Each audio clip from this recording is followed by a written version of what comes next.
Start Network is here. Hold no punches! I'm real revolutionary right now. Support this man, Black Media. He makes sure that our stories are told.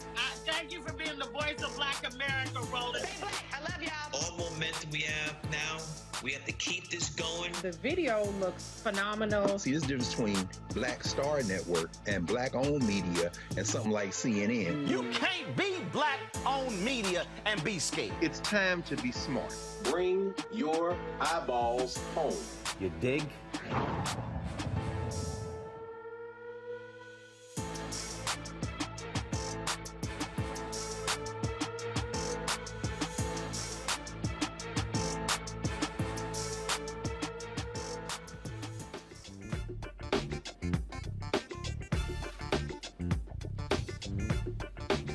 Today is Thursday, May 19th, 2022. Coming up on Roland Martin Unfiltered, streaming live on the Black Star Network. I am on the campus of Prairie View A&M University here in Prairie View, Texas. Big things happening on the campus, of course. We heard about the announcement of the retirement of Ruth Simmons. The president will talk with her chief of staff about what PV is doing. Of course, school is out, but what is the future of the second oldest public institution in the state of Texas? Last night, I was in Cedar Hill, Texas, moderating a town hall with Texas State Representative Jasmine Crockett, who is seeking to replace Congresswoman Eddie Bernice Johnson in Congress. I'll talk with Jane Hamilton, who is her opponent in the runoff for the vote on Tuesday. Congress is making moves to deal with white domestic terrorism.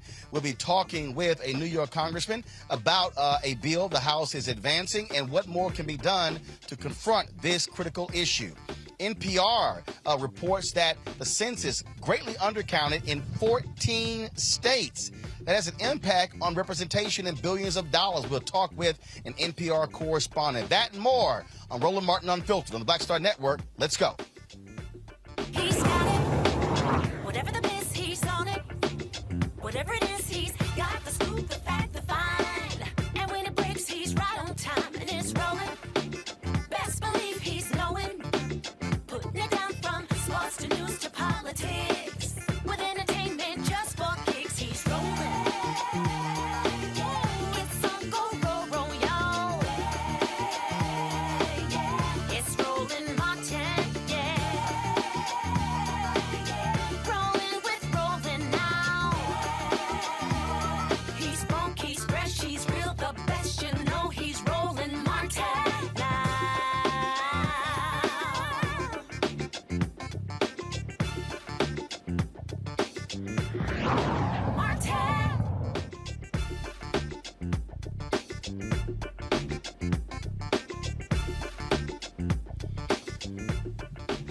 It is a warm, breezy day on the campus of Prairie View A&M University where we are broadcasting live. Certainly glad to be here. Always great to be back home in Texas. Our focus still, though, is what's happening in Buffalo, where the white domestic terrorist has been indicted on first-degree murder charges. That took place today in Buffalo. The Assistant District Attorney, Gary Hackbush, said the first-degree murder indictment, which covers all 10 deaths, was handed down on yesterday.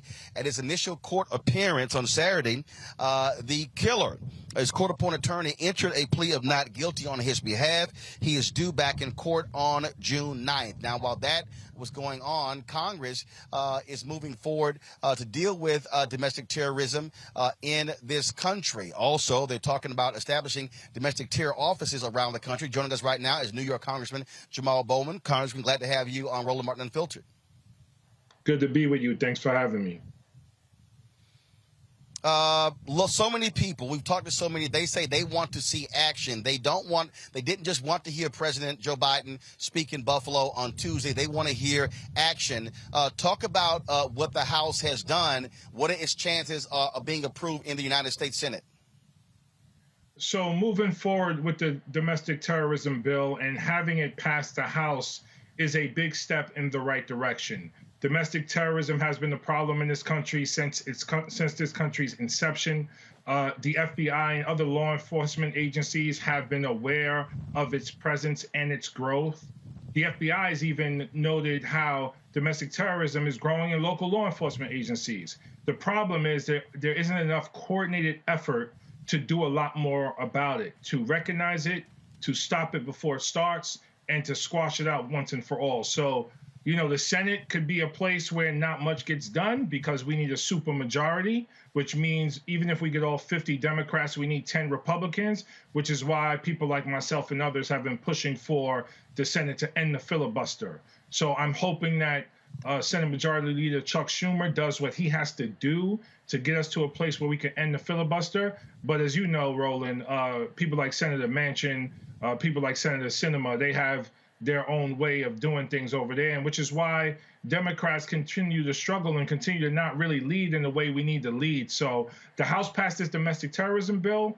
We have a resolution condemning white supremacy and the great replacement theory specifically. I want to talk a little bit more about that because we have to take a stand on what that is and acknowledge how it's radicalizing people across the country and around the world. Yesterday, I talked about that. You had senators like Senator John Cornyn of Texas. You had, of course, Senator Ron Johnson, the senator from Indiana, basically saying, okay, this is really, poo-pooing the idea of white supremacy. And for them, it is as if that's really out of sight, out of mind. Yeah, it's unbelievable to hear elected officials, particularly members of Congress, take that position. White supremacy has always been here. Let's, be very clear about that. But President Trump resurrected it in a way where now it's front and center at our doorstep, pretty much in every corner of the country. We also have to understand, this monster in Buffalo, or this monster from New York who drove to Buffalo, had a manifesto.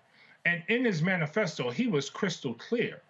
He is motivated and has been motivated by the great replacement theory, nonsense and rhetoric. He believes that there's a Jewish conspiracy to have blacks and immigrants, particularly Latino immigrants, replace the white race. And he wanted to do something about it. And he was inspired by Dylan Roof. He was also inspired by the Christchurch shooter who committed that massacre several years ago. So this is a real thing. And it's being peddled by members of Congress. It's being peddled by Tucker Carlson. We just had an insurrection led by white nationalists on January 6, 2021. So we're living through something that's right in front of our faces. Now, if my colleagues in Congress don't want to acknowledge it, fine. But the majority of us better acknowledge it, because for those who are Republican who believe they care about democracy, this is the #1 threat to democracy right here. So they better step up and get on board. And for our resolution, we are engaging Republicans to say, look, this is on you as much as it's on us. Support this resolution. Make it bipartisan so that we can show the world that the U.S. Congress, the most powerful government in the world, is stepping up and condemning white nationalism and the great replacement theory. No, and again, what it does is it puts them on record. Congressman Jamaal Bowman, we're going to have you back because I definitely want to talk about what's happening in New York State with the decimation of black congressional districts, but we'll certainly do that next week. Thank you, sir. Good to see you. I appreciate it. Thanks a bunch. My panel, folks, is Dr. Larry Walker. He's assistant professor, University of Central Florida. Reese Colbert, founder of Black Women Views, and of course, Dr. Greg Carr, Department of Afro-American Studies at Howard University. Glad to have all three of you here. That particular point that he just made there, Reese, forcing these Republicans to be on the record when it comes to this white supremacy resolution, that is important. Folks need to know exactly where they stand because, as we keep saying, we know that that's their constituency. That's their voters. And so this resolution is important, as well as this particular bill to confront white domestic terrorism in this country. Trust me, if this was a Muslim shooter, these white Republicans would be reacting a hell of a lot differently. Absolutely. That's what they do. See, the difference is that Republicans turn an isolated incident into an indictment on the entire race, on an entire religion, on an entire community of people. And what Democrats need to do is they need to be as disciplined and as relentless at sounding the alarm about this white domestic terrorism. Janet Napolitano, back in the Obama administration, actually warned about white domestic extremism being the biggest threat to this United States. And she was raked over the coals and even demanded to resign by Republicans. So Republicans have been pretending to have their head in the sand for many years on this, but the reality is that they are ginning it up because it results in political capital for them. It results in them continuing to win elections. And so I think that the Democratic Party needs to be more forceful. These votes are good, but they're not necessarily as effective if nobody hears about it except for those of us talking about it on this show or on Black media. And so they need to get loud. They need to be relentless. They need to be not scared. Don't be scared of offending a couple of white soccer moms that you think you're going to win over from the Republican Party. You need to really be out there because a lot of Black people are looking to see what the response is, and just simply spewing these platitudes is not going to be enough. So I'm encouraged by some of the some of the legislation. I have my thoughts on what I think is really necessary at this time. I think we need to move beyond slogans and move beyond branding, and we need to actually be moving on to policy prescriptions. But this is a good start. Larry, one of the things that other day, Donnie Deutsch was on Morning Joe, and he was talking about how Democrats should be hitting Republicans on this, calling them racist. Now, the issue is not sitting here calling folks racist. They've already accepted that. The thing is showing how their policies are having a direct impact that also is race-driven. This is a perfect example. If they are unwilling to stand up for a resolution condemning white supremacy, then that's what people need to know and understand. And so this is why this matters. We saw them complaining about baby formula. And then all of a sudden, when there was a vote to add $28 million to deal with that, 182 Republicans voted against it. Again, force people to be on the record with their votes as opposed to running their mouths on Fox News. Yeah, listen, and Roland, we have all the proof we need. The Congressman talked about, FBI Director Ray talked about this last year in terms of when he was on the Hill. We have a Homeland Security study that talked about white domestic terrorism is the domestic threat in the United States. And you're right, we have to put people on the record. And Democrats need to be more forceful. They need to start talking about issues relating when someone in the Black community, one person in the Black community does something, there's always an indictment of the Black community. I don't hear any conversation about what's happening in this domestic terrorist's household. What's happening in this community, right? Let's talk about culture. What's going on in these communities in which people believe that they're being replaced and commit this kind of violence? So Democrats need to be going offensive on this issue. And listen, I'm tired of seeing Black people being killed by white domestic terrorists. And this can happen in any community, any state in the United States. And you're right. Democrats need to do in terms of their messaging and talking about this issue. Reese talked about it. You can't worry about losing 2 to 3 soccer moms because you're going to lose members of the Black community if they don't see it. Doesn't seem like Democrats are really taking this issue seriously. Black folks are tired of watching the television or watching your show and hearing these situations where Black people are being even killed or harassed. We're sick and tired of it. And it's time, like I said, Democrats, I'm glad that, in terms of the resolution, but we really need to, like I said, from now until November, figure out what the plan is in terms of messaging to make sure you're telling Black folks to go out to vote because we got to get these crazy people out of office. Well, bottom line for me, Greg, again, it's identifiable policy. That's one thing, but it's also forcing folks' hand. Again, speeches is one thing, TV appearances is another, but when you have a recorded vote, then that shows exactly how people stand on that very issue. That's absolutely right, Roland. And it does my heart good to see you there on the campus of Prairie View on a beautiful day, man. Public HBCUs, that's what I'm talking about, man. But here we are on Malcolm X's birthday. And as he said, sometimes, when your house is burning, if these people, maybe they shouldn't have a house if their house is on fire. We don't have to accept the terms that we have come to accept. And you hit it right on the head.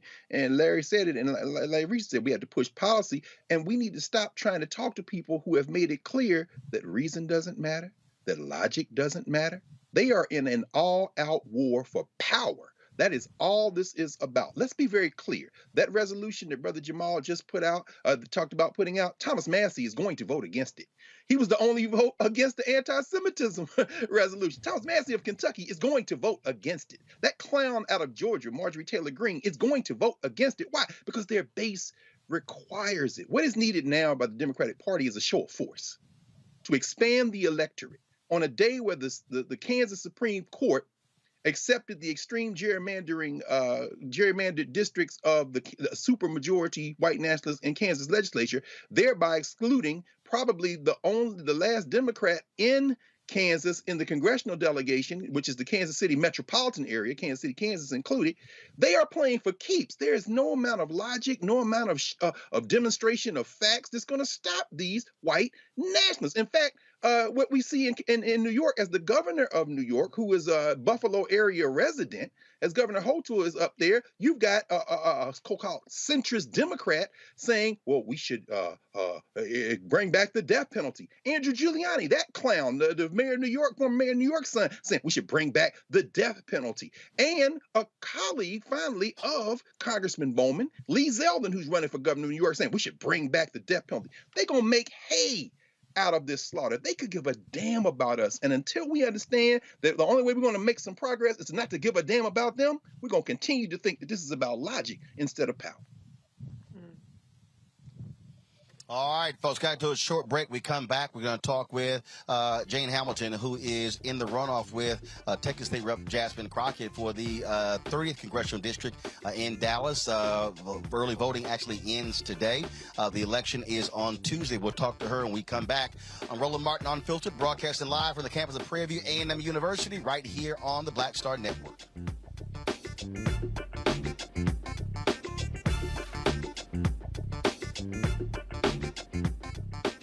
Next on A Balanced Life with me, Dr. Jackie, summertime when the living is easy, or is it? Summer vacations, class reunions, kids in summer camp, all fun, but stressful. You need to get into a summer mindset and have a plan. Oh yes, our panel gives us their favorite summer planning hacks. On a next A Balanced Life with Dr. Jackie here at Black Star Network. Carl Payne pretended to be Roland Martin. Holla! You are watching Roland Martin, and I'm on his show today, and it's what? Huh? You should have some cue cards. Hey, what's up, y'all? It's your boy Jacob Lattimore, and you're now watching Roland Martin right now.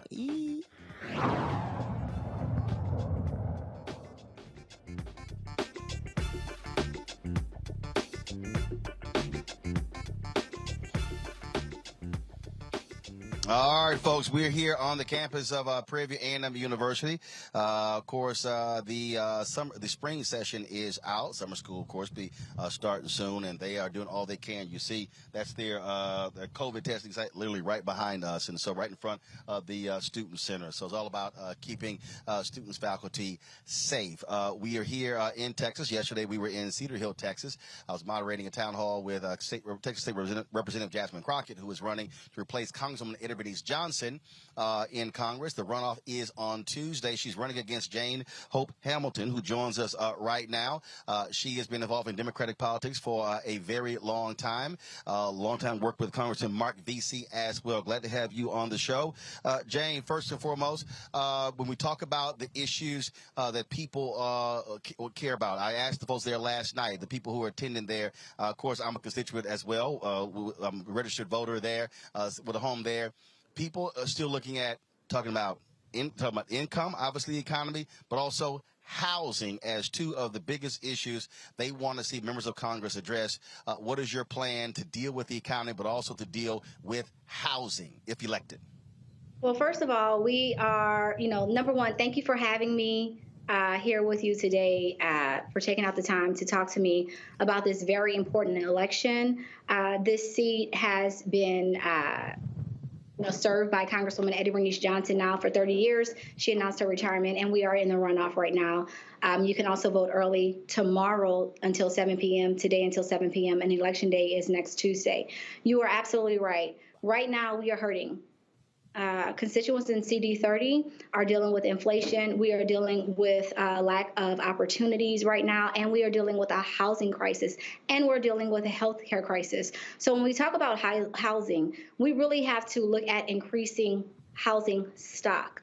That is just truly important. We have people moving in at a rate that is unbelievable from New York, from California, from all of these various places, and we just don't have enough housing, and we definitely do not have enough affordable housing. So we definitely have to look at increasing the housing stock immediately. I do know that there's discussions about that. There are plans about that on the city level, and we need to continue to push for that. In terms of jobs in the economy, Texas, and especially this area, we haven't necessarily had a lack of jobs. The issue that we have, especially in Congressional District 30, is that we have a lack of good paying jobs, right? So we have a lot of people who are raising children. I have a 7-year-old and a 3-year-old.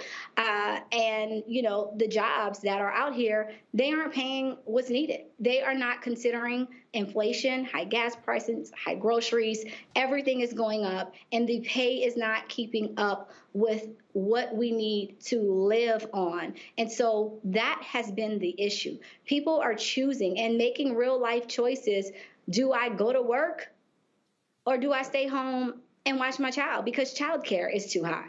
And that's what we're dealing with here on the ground. And so we have to make sure that we are working with businesses as well as working with elected officials to use our leverage to push on these companies to raise what they are paying. They do not have to wait for a bill from Congress, okay, to raise the rate that they are paying their workers. And so we're going to continue to push on that. But we also need to make sure that we are bringing jobs into Congressional District 30. I want to be on the front lines with Biden on the fight to bring back manufacturing jobs to the United States. 74% of computer chips are made in East Asia.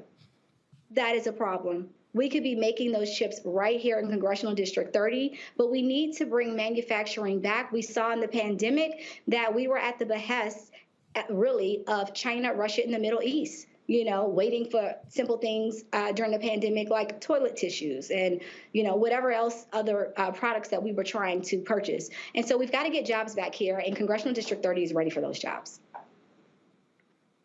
When you talk about that, yes, you're right. Employers don't have to wait for Congress on that, but the reality is they're not doing that. And so that's why the Poor People's Campaign has been talking about Fight for 15, but also cities and counties could actually do that. And so have you been pushing elected representatives on the city level and the county level to actually pass $15 as a minimum wage or a living wage? Absolutely. I have been in this fight now, Roland, for 23 years. I started organizing on the ground at the age of 21. That's why I have endorsements like State Senator Royce West and Ron Kirk, and Congressman Vesey, having worked side by side with working people for years and with labor. As you know, our labor unions are on the forefront of that fight. I am endorsed by many of the labor unions here because they know that I have been with them on this fight to have these wages increase. But the truth is, Roland, that we have to, you know, have our elected officials really put pressure on people that we have relationships with, that they have relationships with, who have these businesses, right? To bring them to the table and say, hey, listen, how do we work together to get these wages up? What do we need to do? What do you need and what do we need to do to make this happen? We have to have those kinds of conversations. And another thing that I really want to see improvement on is that we are way too siloed, right? When you're in Congress, you tend to deal with your congressional colleagues. When you're in the State House, you tend to deal with your State House colleagues. When you're on the city level, you're dealing with council members. We have got to get, especially for Black people and people of color, where our city officials are talking to our state level officials and they are talking to our congressional officials, where we are together on letters demanding things of our business owners, of people who are right here in our district that really depend on elected officials for things that they need. We have to have a win-win solution, and we've got to be able to use our leverage and our numbers as elected officials together to sign on, whether it's a letter or whether it's joint legislation, whether you're looking at something in the House and then also looking at something in Congress and bringing it to them to say, this is what we want and this is what we need for our community. But we've got to be better aligned for our community. got a voter out there, let's say they're undecided, and they've heard what Representative Crockett has to say. They've heard what you had to say. What would you say is the one thing that you would say that stands out between the two of you, that person, you want them to pick you? What is that one thing? Since you're making me choose one thing, I'm going to say it's experience. You know, I'm not going in, I'd say as a typical freshman, right? I'm going in with over 10 years of experience in Congress. That is meaningful. Why? I worked on the U.S. House Rules Committee. No, when you say in Congress, right, when you say in Congress terms, you've worked in Congress, not served in Congress. You've worked. I've worked in Congress at the U.S. Rules Committee. That's the last, well, I say serve because I'm a public servant. I might not have a title, and that's we have to get beyond that, right? When you've been in something for 23 years and you've taken the financial sacrifices, frankly, that I have and my family has, I'm a public servant. So I just want to clear that up. So I have definitely served the public, but yes, I have worked for Congressman Martin Frost on the U.S. House Rules Committee. That's the last stop before any bill can get to the House floor. All kind of procedure happens at that level, right? I understand the process. I have also served as Congressman Mark Vesey's chief of staff, and I've earned my top secret clearance. I am ready on day one. I don't have to learn about how Congress works. And right now, we are in an urgent state. We have so many needs and so many issues on the table, whether it's jobs in the economy, inflation, healthcare, the housing crisis. And right now, we just don't have the time for on-the-job training. And that's just where we are. One of the things that we also talk about, issues that are coming up, that are specific to the district, also has to do, we talked about, of course, economics, we talked about housing, but what also is the changing nature of the district as well. Voter suppression in terms of what is happening, the gerrymandering that is going on. And so when it comes to the role that you will play when it comes to that particular issue, Voting Rights Act, those issues, lay out what you can do to get folks, to get this over the hump in order to deal with the voter suppression that Republicans have been dealing with. And, of course, we certainly saw it in the Texas legislature. We've seen it in Georgia, in Florida, and other places as well. Yes, thank you for that. This is another area in where there are clear lines of delineation between myself and my opponent, Crockett. Number one, this is rhetoric versus results. In terms of my results, I can speak to exactly what I have done. In 2011, I sued the governor of Texas and Greg Abbott against the redistricting discriminatory bill that was passed out of the House, and I sued him against a discriminatory voter photo ID law. You may remember that. And guess what? We were told that there was no way that we could win in that lawsuit in the state of Texas, but we did win. We won on both instances. We beat Greg Abbott and the governor of Texas, and we beat those horrible bills back. But we were able to win that because at the time, we still had Section 4 and Section 5 of the Voting Rights. So when we are hearing and we're talking about restoration of the Voting Rights Act, that's what we're talking about. Once Section 4 and 5 was stripped, it was basically gutted. And it left people in Texas, in states like Texas that have a history of discrimination, it left us unprotected. It left us without preclearance. Once a state like Texas that has a history of voter suppression is able to pass anything that they want out of the state legislature, we see what happens. We have the worst voter suppression bill that we have seen ever in the state of Texas. And that's why it is so unfortunate that my opponent did not go back once quorum was restored to actually vote against the bill. Our jobs as elected officials are, and people vote us in office, to act, to vote, to be their voice. And that is what we are, running for. And in Congress, I have experience with voting rights as well, because as the chief of staff to Congressman Mark Vesey, I led the formation of the Voting Rights Caucus. The Voting Rights Caucus is very important. The members who are on the front lines of the voting rights fight today, like Terry Sewell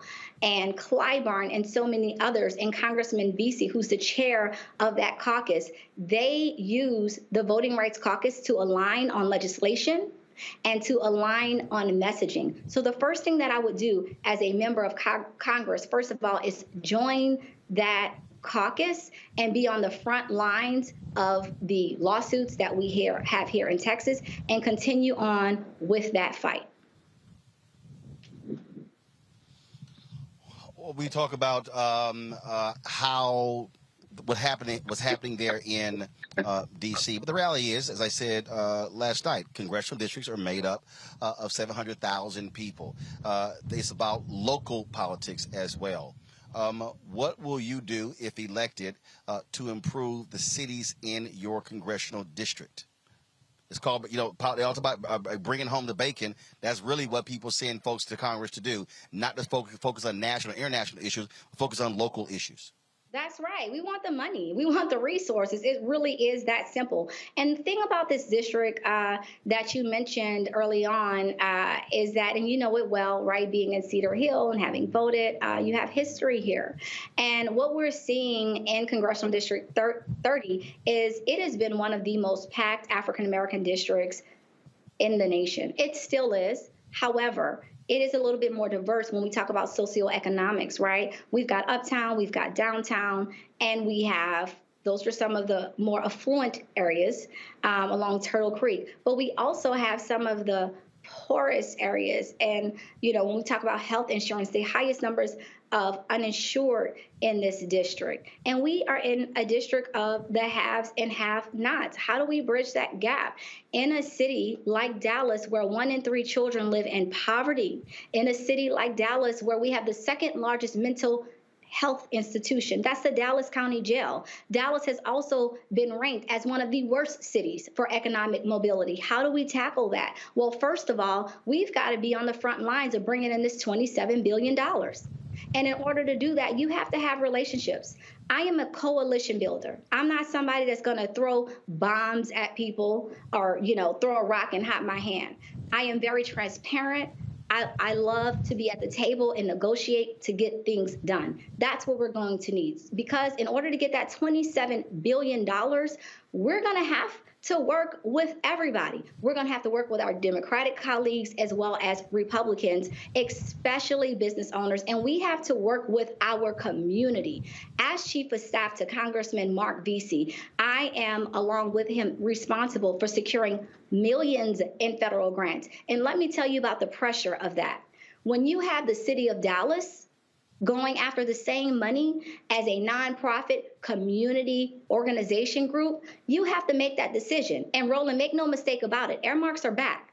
So you could be in a situation where you have millions of dollars and you've got 60 applicants for only 15 slots. What do? We need members of Congress that are going to make sure that community organizations, nonprofit organizations, businesses in our communities, Cedar Hill, DeSoto, Lancaster, right, that they are actually getting that funding. And that is what I want to do. Also, as the Chief of Staff to Congressman Vesey, I helped bring the SBA together with local business owners so that they can understand federal contracting. And I am so very proud to say that we had success stories out of bringing that together. Right now, we need more CDFIs. That's Community Development Financial Institutions. Banks have been given millions of dollars, yet they look at the cost of underwriting alone and they say, well, if we're going to spend $35,000 on a $25,000 loan, we'll pass. Well, guess what?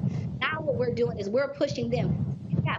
CDFI in our community that's going to work with people in our community so that we can follow the money. I am going to D.C. to follow the money, to fight for the money, and to bring the money home. Make no mistake about that. All right, Jane Hope Hamilton, we surely appreciate it. Thank you so very much. Election takes place on Tuesday. We'll see Tuesday night who is the winner between you and Representative Jasmine Crockett. Thanks a lot. Thank you. Bring the panel here real quick. Larry, Reese, and Greg. I'll start with you, Greg. We look at these elections. We see the runoffs happening in Texas. We look at Summer Lee there in Pennsylvania. And I keep saying this, how every vote matters. Lee wins that race by 400 votes. And we still see them counting ballots on the Republican side, who can represent them for the United States Senate in Pennsylvania.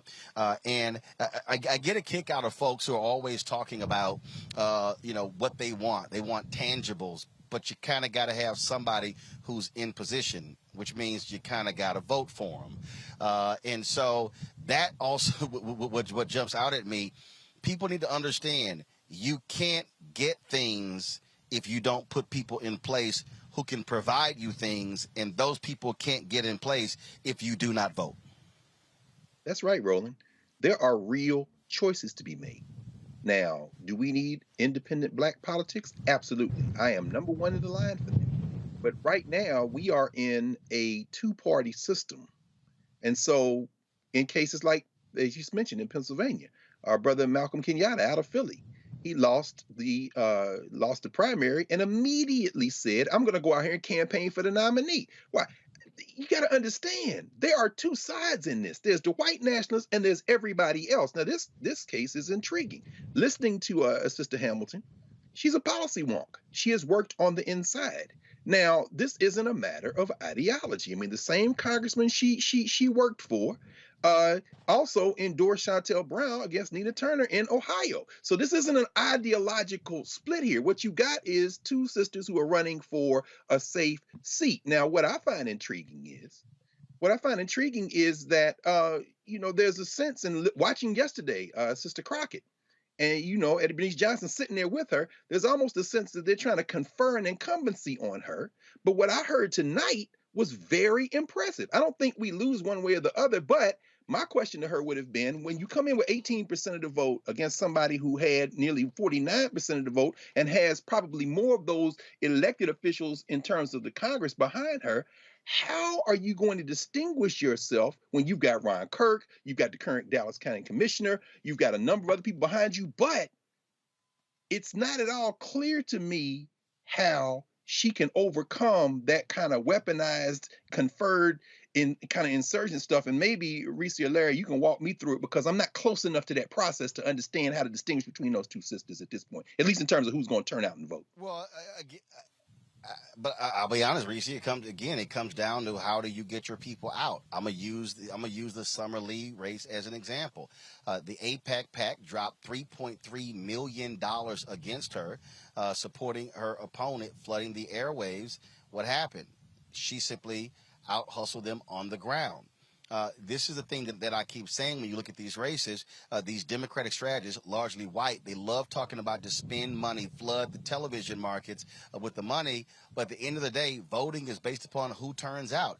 If you knock on enough doors, if you get your people out, you can defeat endorsements, you can defeat money, no matter whether you're in Texas or Pennsylvania or North Carolina. That should be the lesson for any Democrat or anybody talking about them losing in November. No, it's not guaranteed the Republicans will win. You gotta outwork them and out hustle them. You have to, but I want to add to it, you have to have credibility. And when you have credibility and when you have relationships, which is part of that out hustling, then all the money in the world is not going to undo the relationship that you've built and the rapport that you've built with your constituents or would-be constituents. And so I'm with you, Dr. Carr. I found Ms. Hope Hamilton very impressive. I think that her talk about, knowing the process, and she was talking in a wonky way, in a way that's not necessarily as compelling and grabbing. It's not a slogan. It's not an elevator pitch, but you do need somebody who knows, who has experience. But I think that this race also represents the best of what we have to offer, and and why we should be competing, even if it's against each other. I don't see a loss either way. I'm not familiar enough with either of their records to make a judgment on who's better, but I definitely think that, she has a lot of ground to make up.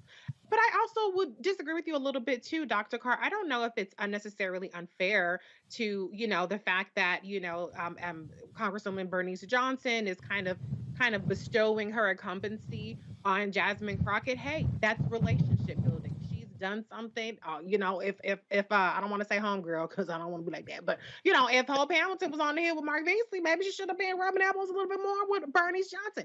Politics is relationships. She has her endorsements. Jasmine, Representative Crockett, has hers, and it's on for the voters to decide. But I think it will come down to who's made the case directly to the people. When you have more resources, you can make the case to more people. When you have more surrogates, you can make the case to more people. But I'm with you. I find this very, very interesting. But I think that either way, the constituents will win.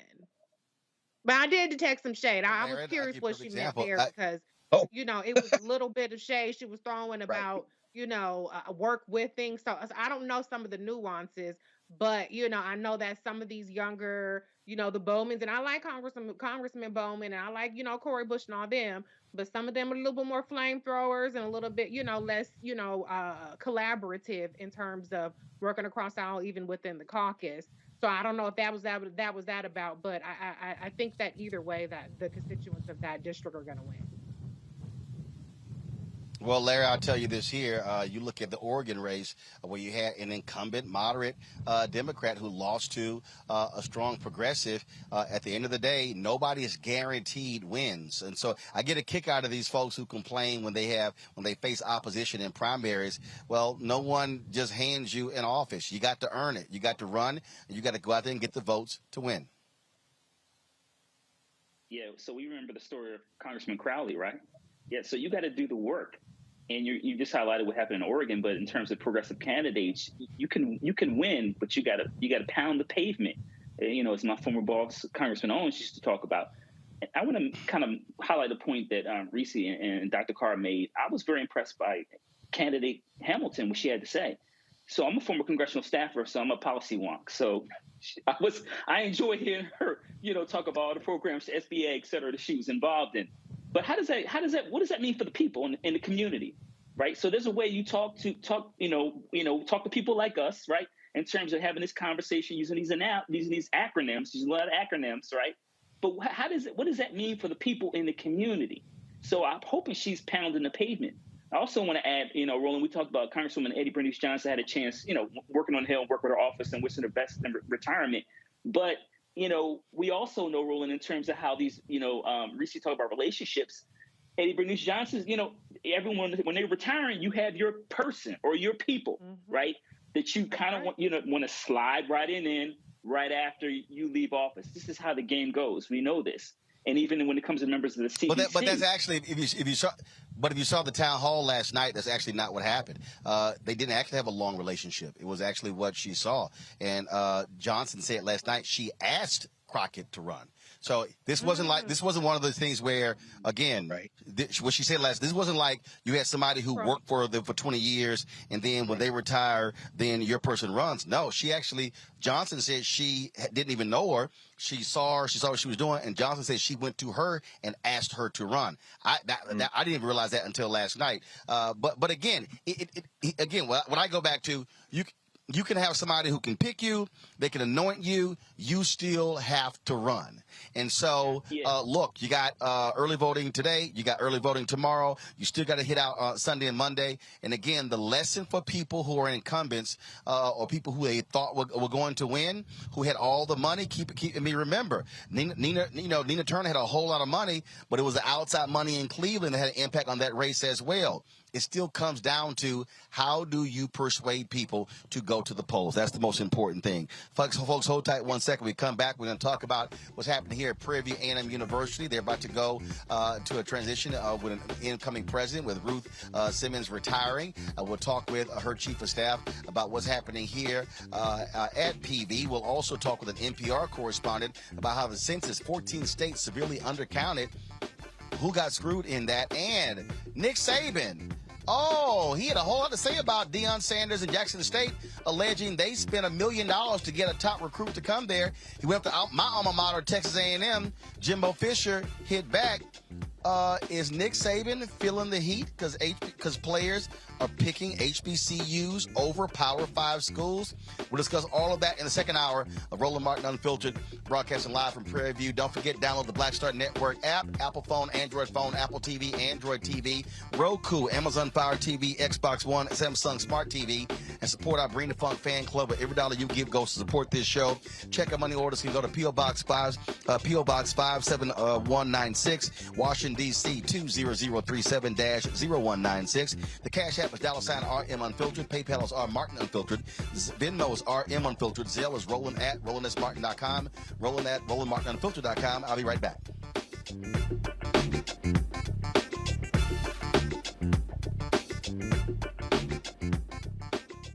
Why is it so hard to see Panther?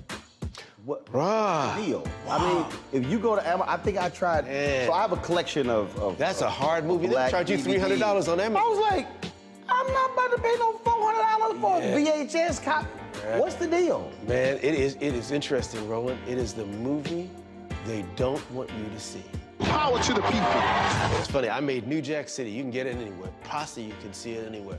But a movie that says that it is not an accident that we medicated the black communities right around the time when they were getting militant, when you had the Panthers starting to organize, the people starting to vote and march on Washington. We let these communities get medicated. In fact, that comes up in The Godfather, you know, where they say, as long as it stays in the black communities. So we asked the question, they tried to ask us questions. I asked them, the reporters when we did, I said, listen, why is it a 13-year-old boy in the hood can find a way to buy a gun, some liquor, or church, or some crack, and yet you can't find them to arrest those people? You can't arrest that dealer. Why is that?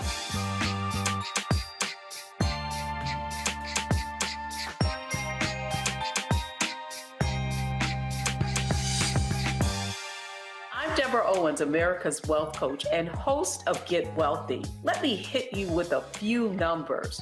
African Americans spend 9 times the amount on ethnic beauty products and yet only own 1% of the beauty supply stores. It's an $18 billion industry. On the next Get Wealthy, you're gonna learn and hear from a woman who's turning this obstacle into an opportunity. We literally take you from A to Z on all of the things step by step you need to have in place to open and run a very successful beauty supply store. That's right here with me, Deborah Owens, host of Get Wealthy, only on Black Star Network. Hi, this is Cheryl Lee Ralph. Hello, everyone. It's Kiara Sheard. Hey, I'm Taj. I'm Coco. And I'm Lily. And we're SWV. What's up, y'all? It's Ryan Destiny, and you're watching Roland Martin Unfiltered.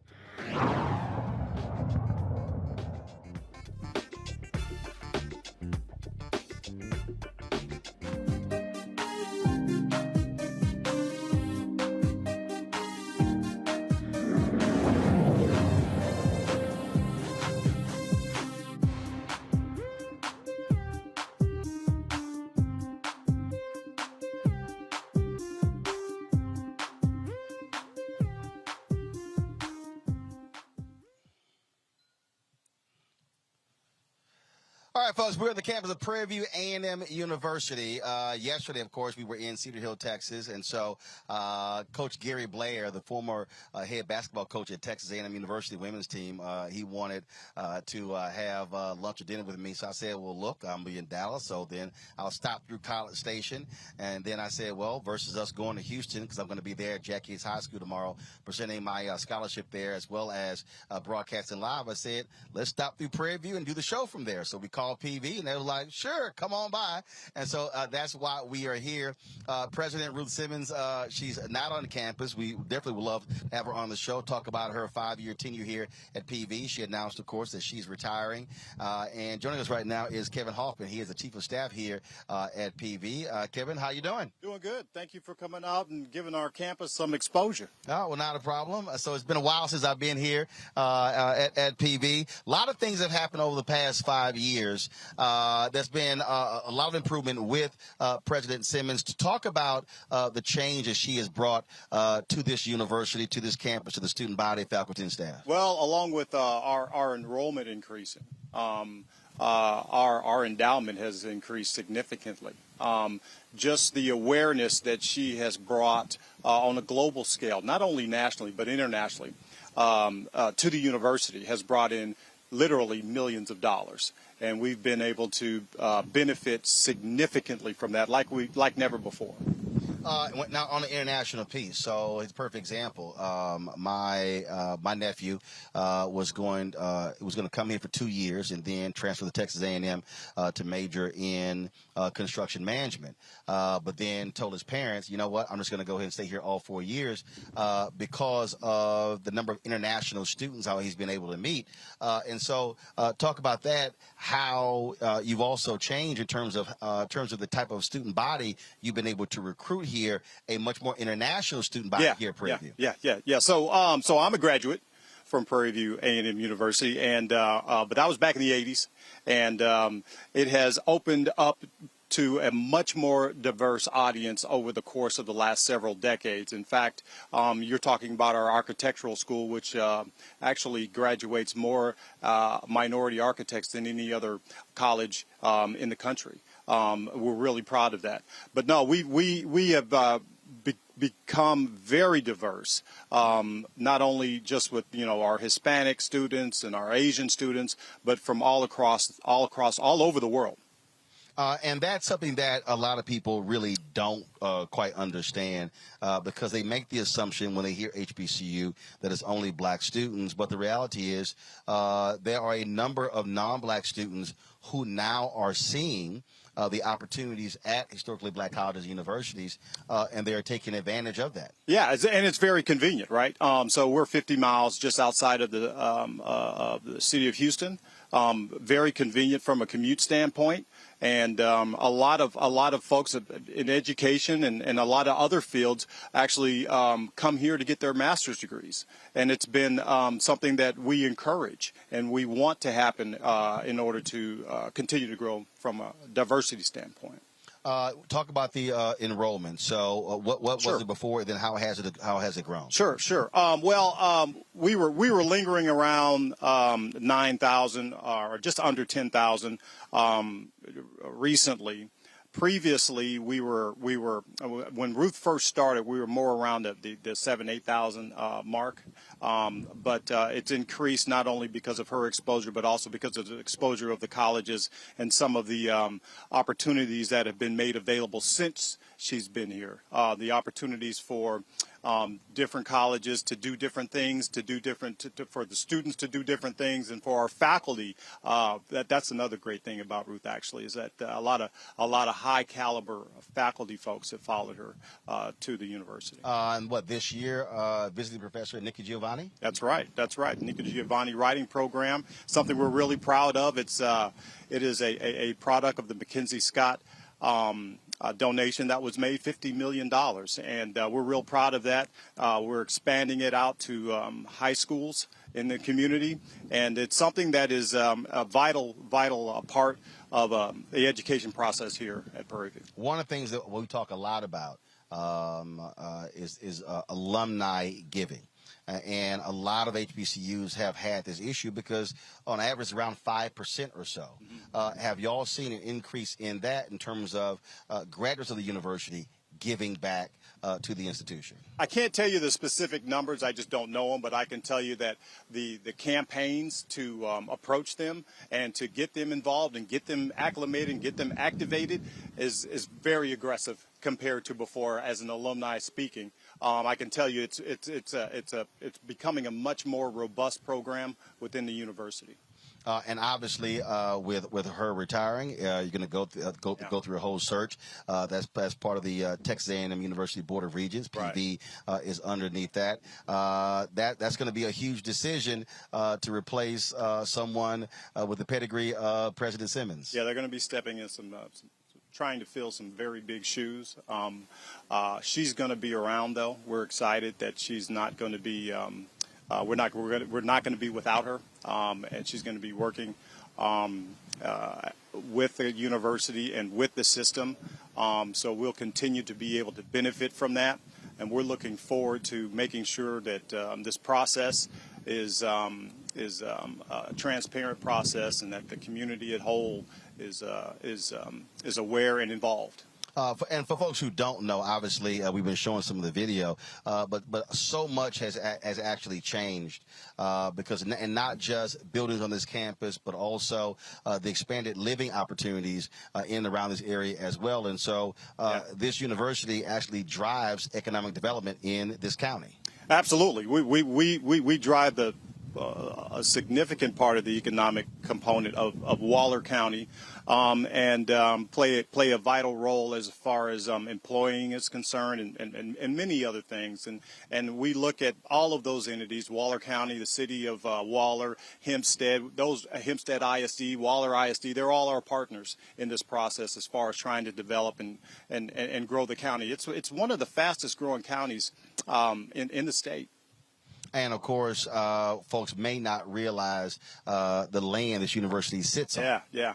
1,400 acres, 1,400 plus acres, and the history associated with it. A lot of folks don't realize that this was a slave plantation back in the day, Alta Vista plantation, and it was dedicated to become what it is today. And who would have ever known that this campus would produce such productive people? And that's our saying: Prairie View produces productive people. After the years in which it was owned by Colonel Kirby, and it was a slave plantation, and look how far we've come. Absolutely. Yeah. The only mistake, y'all chose those purple and gold colors. That's the only problem. See, if y'all had chose Gramblin's black and gold, I would have a whole different reaction. So I'm just saying. No. Well, appreciate your comments. I have a unique appreciation for black and gold as well, so I really understand where you're coming from. But we're gonna stick with our colors here, Prairie View. Again, like I say, my nephew goes here, and so if I told him, if you want me to wear anything Prairie View, just make it all white or something or just make it gold, make it white and gold. I said, but I can't wear the purple and gold. I hear you. I can't do it. Kevin, I appreciate it. Thank you. Thanks so much. Thanks for having us. I appreciate it. Thanks so much. All right, folks, we're going to go to a break. We come back. We're going to talk about the undercounting of the census with NPR correspondent. 14 states and how we were impacted. You're watching Roland Martin Unfiltered right here on the Black Star Network.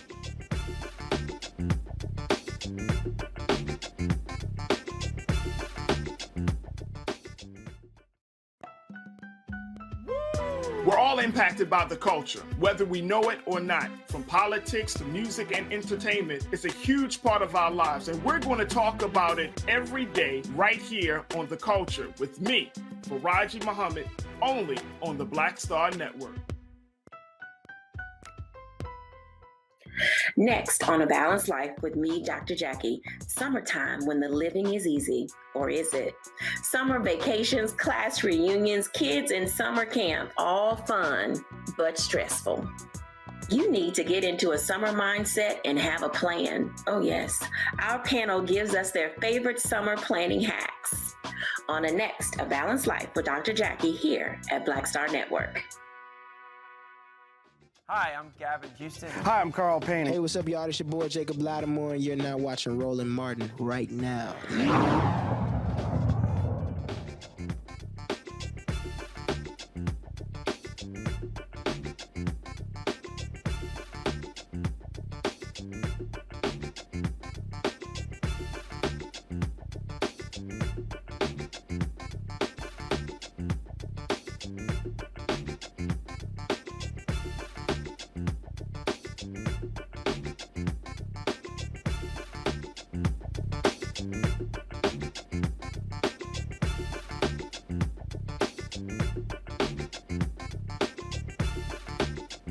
Folks, we are here in the campus of Prairie View A&M University.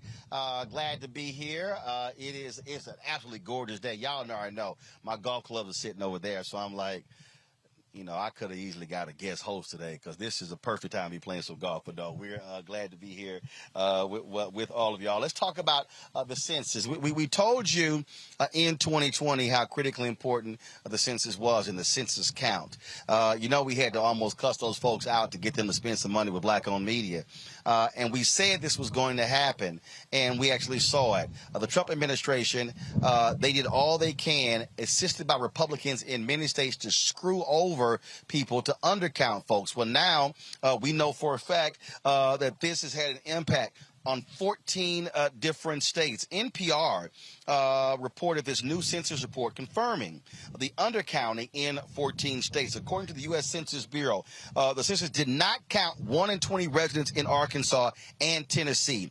4 other U.S. states had significant undercounts of their populations. That leads to a change in federal funding for more than a decade. In Florida and Texas, undercounts cost them congressional seats. Even though Texas added 2 congressional seats, they actually could have had more. Residents in 8 states were overcounted. In Minnesota and Rhode Island, overcounts saved them from losing seats. In the remaining 36 states, the overcounts and undercounts were not that significant.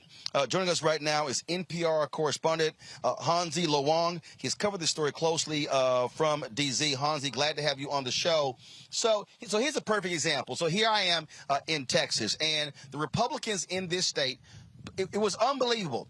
They purposely did not put money into the census. And then late in the game, they went, oh, my God, we're going to cost ourselves 2 congressional seats. And so then they tried to hurry up and do something. And so this report shows versus having 2, they could have had more seats in Congress had they actually cared enough to properly count the people in this state.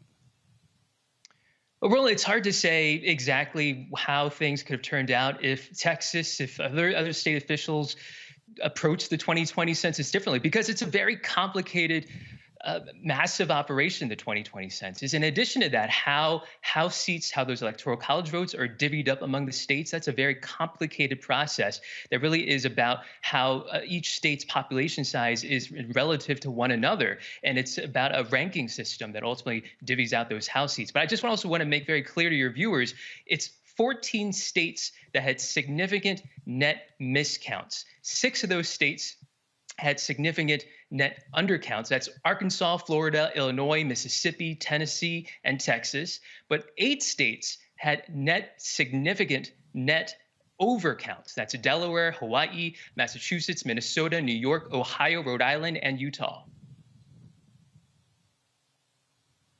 Wow.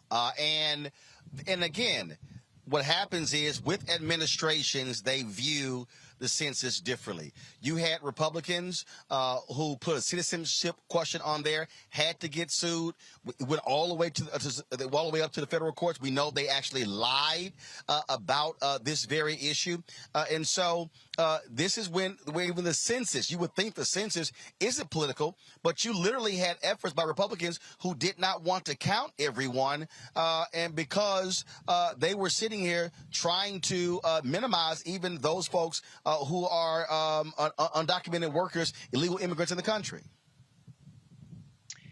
Well, you know, I think it's important to remember, given all that controversy over that now blocked citizenship question, there was no citizenship question on the 2020 census, something that actually a lot of people didn't end up realizing because there was just so much focus about it in the run-up to the 2020 census, and that could have possibly discouraged some households, particularly households with immigrants, from participating in the 2020 census. Census Bureau research showed that adding a question about U.S. citizenship status could have likely discouraged a lot of Latino households, Asian American households from participating, and you know, it's a big question about all the different controversies because of the Trump administration's interference with the census. Let's not also forget that during the census in 2020, that was counting that was delayed in a lot of communities, that door knocking effort that's so important to getting communities of color counted, that effort was ultimately cut short by the Trump administration. And so the amount of time that the census had was was cut short, was shortened. And so there was a huge risk that people of color, renters, rural residents would be undercounted. Questions for my panel. I'll start with you, Reese. Thank you for writing your article. I noticed that they haven't yet released national data on this, but it was very interesting that, and we can tell by the states that you noted were miscounted in terms of overcounted and undercounted, that the racial demographics likely played a factor because the whiter states were overcounted and the states that have a significant, Latino and Black population were undercounted. Do you plan to do a follow-up once that, or how did you get this information, and how can you shed some more light on that aspect of it? Well, all these results are from a follow-up survey that the Census Bureau conducts. It's known as a post-enumeration survey. And the Bureau has been releasing over the past few months different sets of results. And actually, there are results showing the national level differential undercounts and overcounts based on race ethnicity. We found out a few months ago that Latinos, nationally speaking, they were undercounted more than 3 times the rate of a decade earlier. And Native Americans living on reservations and Black people also had really high undercounts at the national level. And again, at the national level, white people who do not identify as Hispanic were overcounted, almost double the rate as compared to 2010. And Asian Americans were also overcounted. But, a lot of census stakeholders, local and state officials, have very similar questions to what you just posed, which is, we understand what it looks like at the national picture, the national level, but what does it look like at the state level? What does it look like at the county level? What does it look like in my city, in my town, the racial and ethnic breakdown? Because historically, we know that census participation, the quality of the count, differs from neighborhood to neighborhood, and it differs from demographic group to demographic group. The census does not count every person equally because of all of these different barriers to getting groups counted and getting them counted well. But we don't have that information. The Census Bureau's, that follow-up survey, was not designed to get detailed metrics below the state level. Larry. Thanks for your article. I want to talk a little bit about, you got into this undercount and overcounting. Talk a little about, because the census they're preparing obviously for the next census, right? They start right away. Talk a little about some of the methods, the sampling they use. I know that's a big issue, right? Historically and now, in terms of the methods they use in terms of counting folks, statistical analysis. So talk a little bit about some of the methods that maybe the census is talking about utilizing to maybe capture some people that they keep missing. And Roland talked about some of the things in terms of what's happening with Trump administration and Republicans in terms of the interference. But in terms from like a statistical perspective, what are some of the new and improved methods the census is talking about utilizing? I think one thing to get off right off the bat is the Supreme Court ruled in 1999 that statistical sampling cannot be used in those census results, those state population counts that are used to divvy up House seats and electoral college votes. So no statistical sampling is allowed there. That would be against the Supreme Court ruling. But the Census Bureau does use statistical techniques when they ultimately, they know there's a household that exists, but that household did not fill out a form themselves. And when the door knocker came by, didn't answer the door or didn't give full information, or they had to rely on maybe the landlord or a neighbor to kind of fill in the gaps. And then ultimately, they may have a lot of gaps to fill at the very end after all those efforts are kind of exhausted. And the Census Bureau then relies on a statistical technique known as imputation. And that's something that basically they take their best educated guess and look at the surrounding area and try to fill in the blanks in terms of the number of people in a household and also sometimes their demographic characteristics. And that's a technique that tends to overrepresent the population identifies as white and not Hispanic and underrepresent people of color. And the Census Bureau tries its best to avoid using that. That essentially is a last resort way to fill in the blanks. And really the best way to conduct the census is for households to participate, to volunteer in the information, to get counted themselves and to answer those demographic questions themselves. That provides the most accurate information and really, really critical information, demographic information, for example, that race ethnicity data that's used to protect, to enforce civil rights protections, including enforcing the Voting Rights Act.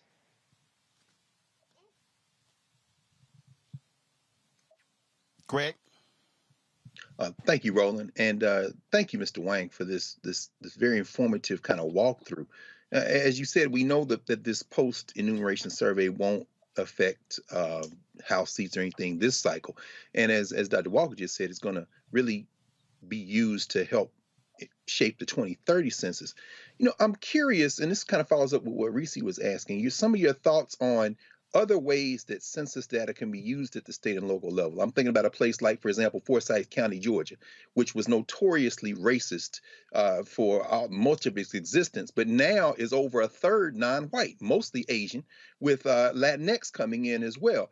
I'm wondering, what do you think that census data can tell us about migration patterns, about changing populations at the state and local level that can help perhaps even inform and shape our politics, as we see this guy in Buffalo worried about a white replacement, but it isn't really, in terms of a national level, something that is, for me, as compelling as thinking about it at that state and local level. And how might this data that we have now help us think about how politics works out on racial and cultural lines? Well, the census is a once-a-decade snapshot of who is living in the United States, and that includes all the states, all those counties and cities and towns and villages in some parts of the country. And really, local and state officials rely on this data to get a sense of who is living in their communities and who might be living in their communities over the next 5 years and the next 10 years.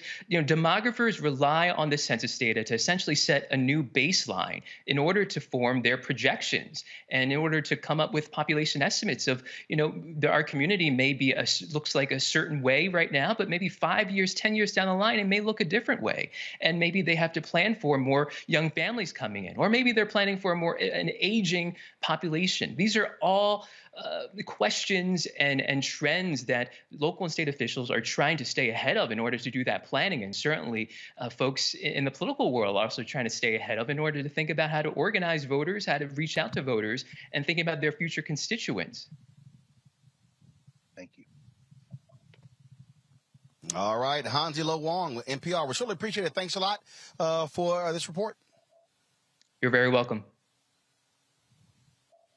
All right, folks, when we come back, Black Lives Matter Global Foundation held a virtual news conference today, unveiling where they stand when it comes to transparency and also the fiscal health of the organization and their leadership. We'll show you some of that. We live streamed it all as well. So you can go to our YouTube channel or the Black Star Network app to check it out. And we got to talk about Nick Saban. Man, he is not happy with these players being able to get name, image, and likeness deals. We'll show you what he had to say where he tried to come after Jackson State and my alma mater, Texas A&M. Deion Sanders and Jimbo Fisher, they have responded. You're watching Roland Martin Unfiltered, broadcasting live from Prairie View A&M University right here on the Black Star Network.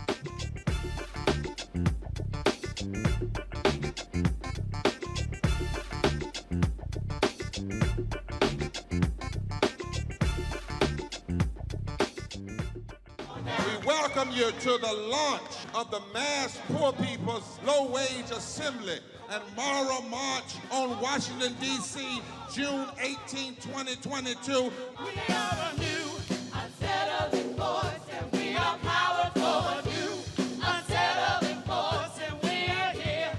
We're rising up to demonstrate the compelling power that we, poor and low-income people, have to reconstruct society from the bottom up. And we need to do it with the loudest voices possible, the biggest actions possible. Because we know that there is no scarcity in this land. The only scarcity is the moral will to do what's right. Hold on, just a little while longer. We are those with sub-minimum wage jobs who can't afford sky-high rent. People with disabilities are the fastest growing minority group. It's crazy to me that in 2021, it's still legal for workplaces to pay a sub-minimum wage to people with disabilities. There are still so much trial and tribulations that we go through as Indigenous people. We can't get a decent wage to sustain ourselves, nor can we get adequate housing. Veterans across this nation say enough is enough. We can't pat essential workers on the back on one day and then cut their health care the next day. Health is a political choice. What more do I need to do to prove that my voice is just as valuable as anyone else's? There are still forces in denial that would try to slow walk our transition to a clean economy and a just future for us all. We have an immoral system run by immoral people. But together we walk and we fight. It's time for a change. Reconstruyamos esta gran nación. See, we are people of resilience. As we fight these interlocking injustices together, when we work together, mobilize together, and rise together, we become a voice for the voiceless, and we become an agent of change in a time where great change is needed. We need the third Reconstruction to ensure that deaf people, people with disabilities, and all people can have the right to live and to thrive. We know what they are doing, but the question is, what are we going to do? Reconstruction begins when we change our mentality and say it's time for you to get your foot off of my neck. Justice is coming soon. Hey, do you believe that I'm today? Hi, I'm LD Barge. Hey, yo, Peace World, what's going on? It's the Love King of R&B, Raheem Devon, and you're watching Roland Martin Unfiltered.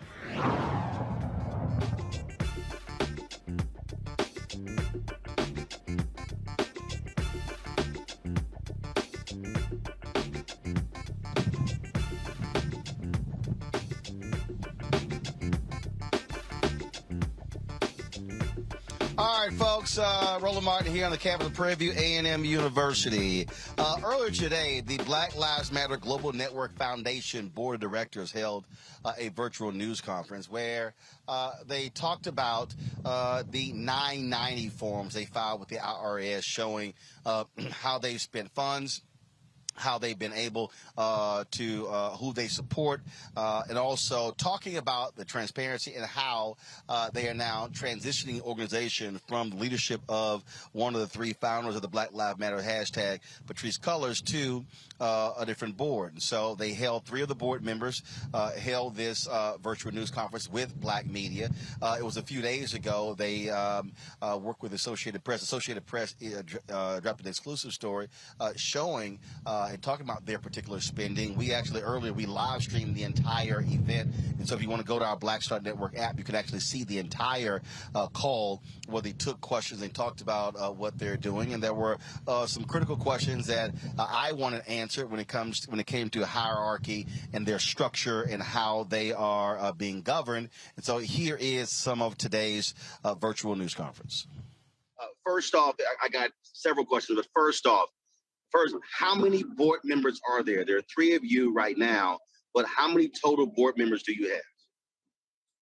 Three in total. You were looking at all three of us, and we have plans to expand that our board up to 9 over the coming year. Okay. Second thing is so actually, before I even get to that question, I appreciate you talking about the relationship with Black media.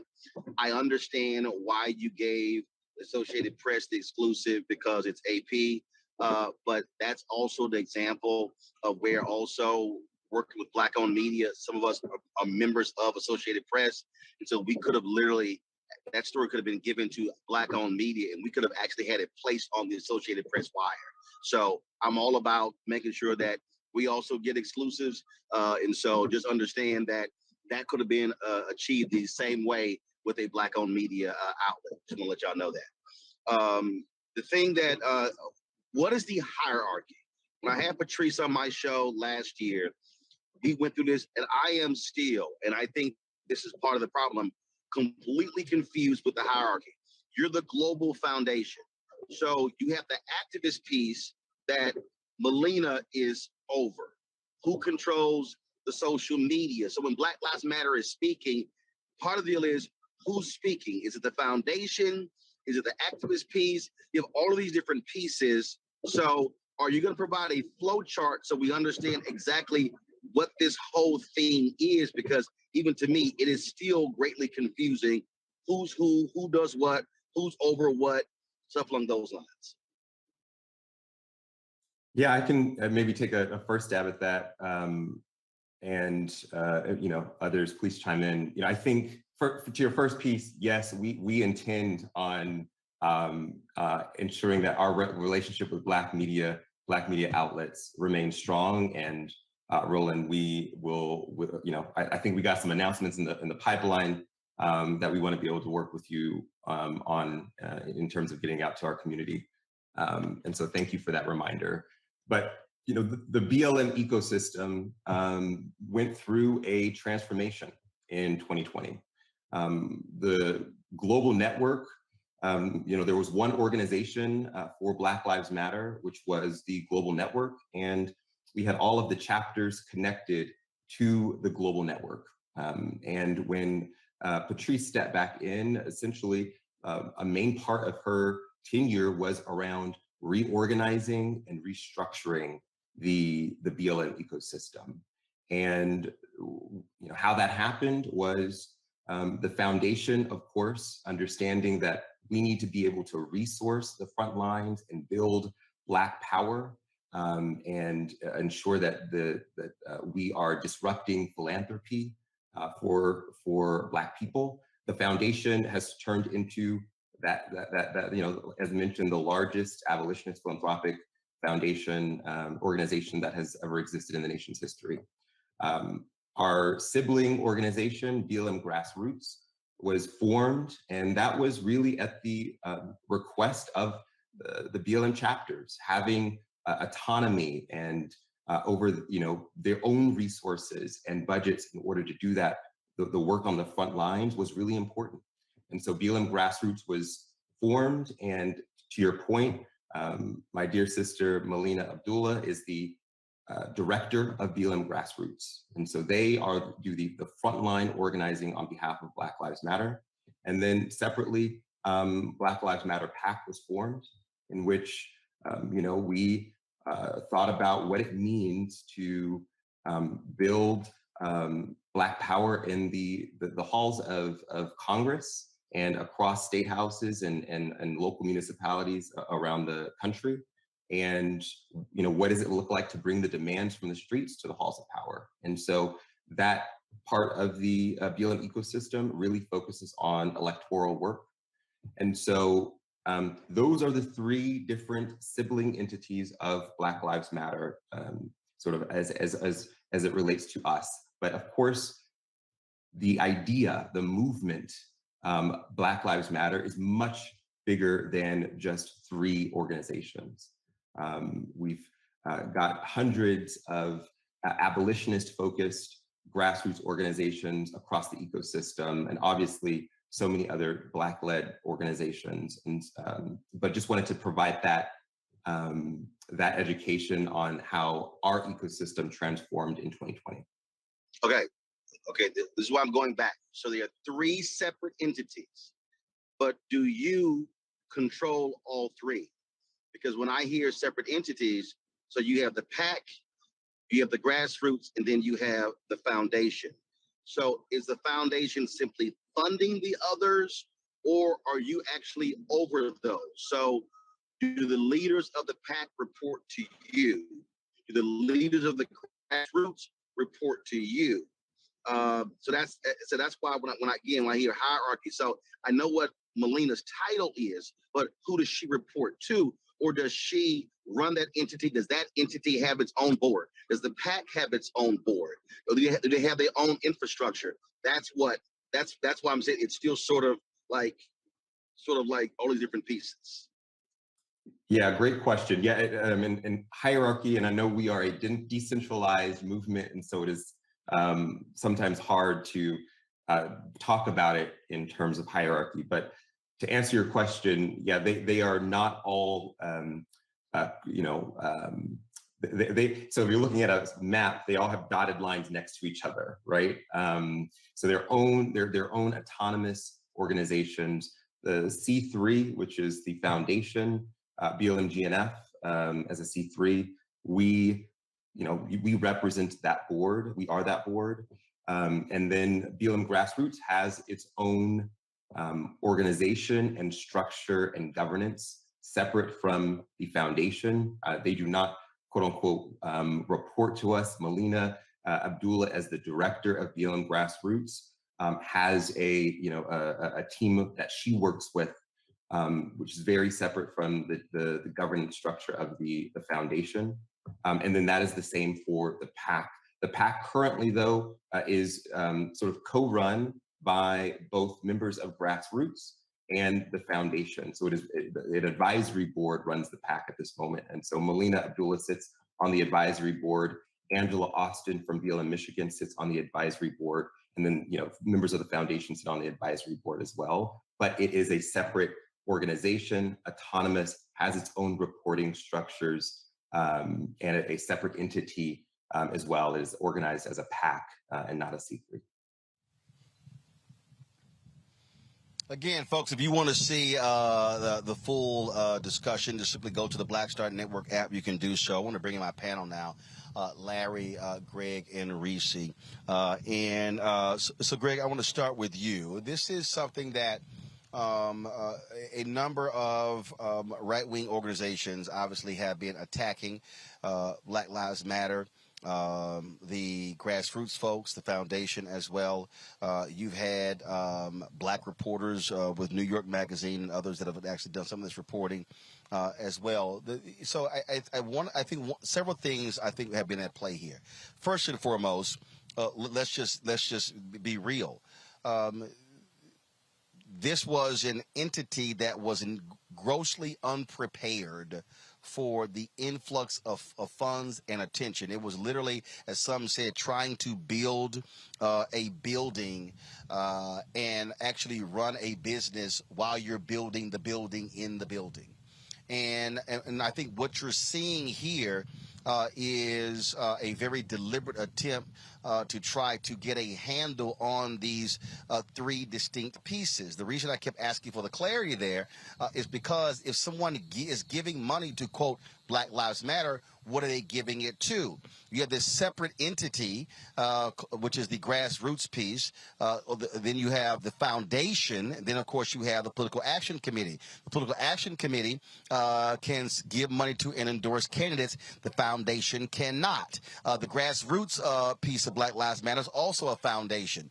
And so they're separate. And so what I kept getting to is, okay, what's the hierarchy? Who's running the foundation? The grassroots piece, who's running that? Do they have their own separate board? The PAC, the same way. And if there's an explanation for people to understand this, let's take the Congressional Black Caucus. You have the Congressional Black Caucus made up of CBC members, but there's a Congressional Black Caucus Foundation that puts on the annual legislative conference. There's the Congressional Black Caucus Institute that puts on programming in different places around the country. Then you have the Congressional Black Caucus Political Action Committee. Those are three separate, distinct entities, but they still are all related to the Congressional Black Caucus. That is what I think is happening with BLM here. And so putting people in place, putting the infrastructure in place, Greg, is really what is necessary. Otherwise, the attacks are going to continue as to what are you doing? How are you spending the money? And the governance, because, frankly, the people at large, they don't know what the hell is the foundation. They don't know what the hell is the grassroots. What's the PAC? They just hear Black Lives Matter and assume it's all the same. Absolutely. Well, you answered the question, Roland. You asked them by what you just said. People are given to a movement. They're given to an idea. And by the way, we can start by setting aside all the white nationalists, including all their billionaires and all their institutional apparatus and their Negro servants, like whatever her name is that went out there to the House. Set all them aside. They have an agenda. This is clearly the distinction between institutions and concepts. You're standing on the campus of an institution. So when the Breonna Taylor, Ahmaud Arbery, George Floyd blood money started flowing in a panic fashion, then you could give to a Prairie View, you could give to a Howard, you could give to. And so, when the brother, with all due respect, and first of all, you can't run nothing with a triumvirate. The Romans found that out in the 4th century, 43 BC, AD, right, with Julius Caesar. So first of all, they got a triumvirate. And I didn't even hear either of the sisters, including Sister Gay, who's supposed to be the chair of that triumvirate, talk. So anyway, but my point is that when the brother said we're disrupting philanthropy, with all due respect, brother, that's not possible. People give money for control. And so unless you have an institution like the Black Church or the Prince Hall Masons or the fraternities and sororities or the Order Eastern Star or even the HBCUs, funny how money changes situation. Understand that. All of the public dollars that go into education, whether it be charter or non-charter, essentially split many Black people in the Black community. And Roland, you've been first sitting there looking at that and participating in it around the issue of public charters. When money comes in, you have to have an institutional structure to absorb it.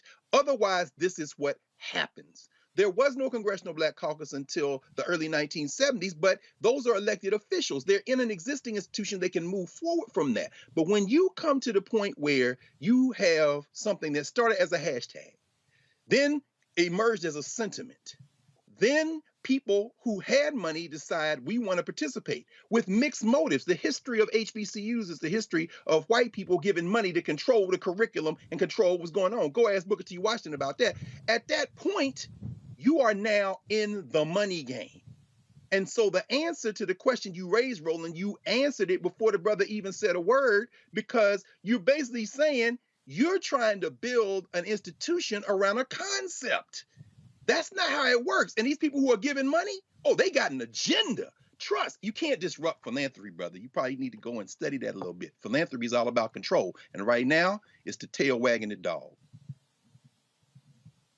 Well, and again, what you're dealing with here, Reese, is a perfect example. There was an activist, a Black activist in Boston, her and her husband. They were indicted for misuse of funds. The headline said BLM activist. And when we did the story, and one of the groups they actually received money from was the Black Lives Matter chapter there in Boston. Well, when we did the story, we simply called them a Boston activist. And in fact, when we had posted, one of our folks had posted the story, said BLM activist, I said, no, change that to properly reflect it. Because what mainstream media, they simply slap Black Lives Matter on everything. I remember during the protest when all of these white conservatives went crazy. Oh, Black Lives Matter were yelling pigs in a blanket. Well, that was actually a chapter in Minnesota that wasn't even affiliated with the actual organization. Here's what people may not realize about Black Lives Matter, Reese, is that they tried to actually trademark the name Black Lives Matter. But because it was already in the public space so quickly, what happened was they couldn't do it. And so the reverse happened. Normally, when you're talking about creating an organization, normally you secure all of your trademarks. You get the name, you get the website. Well, this was as if 10 horses jumped out of the barn and they're trying to like hold the reins and they're being dragged along the way. And so all of a sudden the people are giving and these things are going. So you've had people who are over Black Lives Matter chapters that are not actually a part of Black Lives Matter. And so that's why I also asked on the activist side, what's their process? They've now created a process to certify the chapters. And so much I think of what's been going on here is, again, you didn't have the proper infrastructure with all three components. And so they were easy targets for criticism inside of the movement and outside. And I think now what they're trying to do is again, grab those reins and pull back. No, and now to be able to control as best they can, because it was really just going all over the place because it frankly, the movement was outpacing the infrastructure because there was none.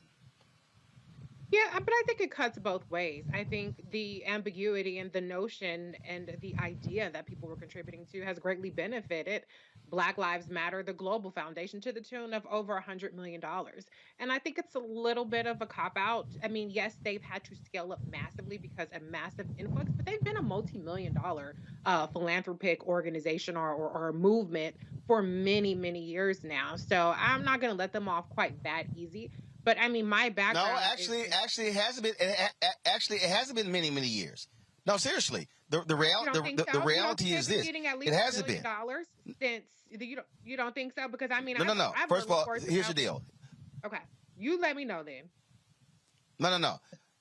The timeline is a timeline, and that is when you follow the 990s. And again, what I have been trying to do over the last 5 or 6 years is even asking questions is like, okay, who are you and who's over what? Who's doing what? It wasn't until today when we were asking the questions that, oh, Black Lives Matter grassroots, they actually raised their own money. Black Lives Matter Global Network Foundation raises their own money.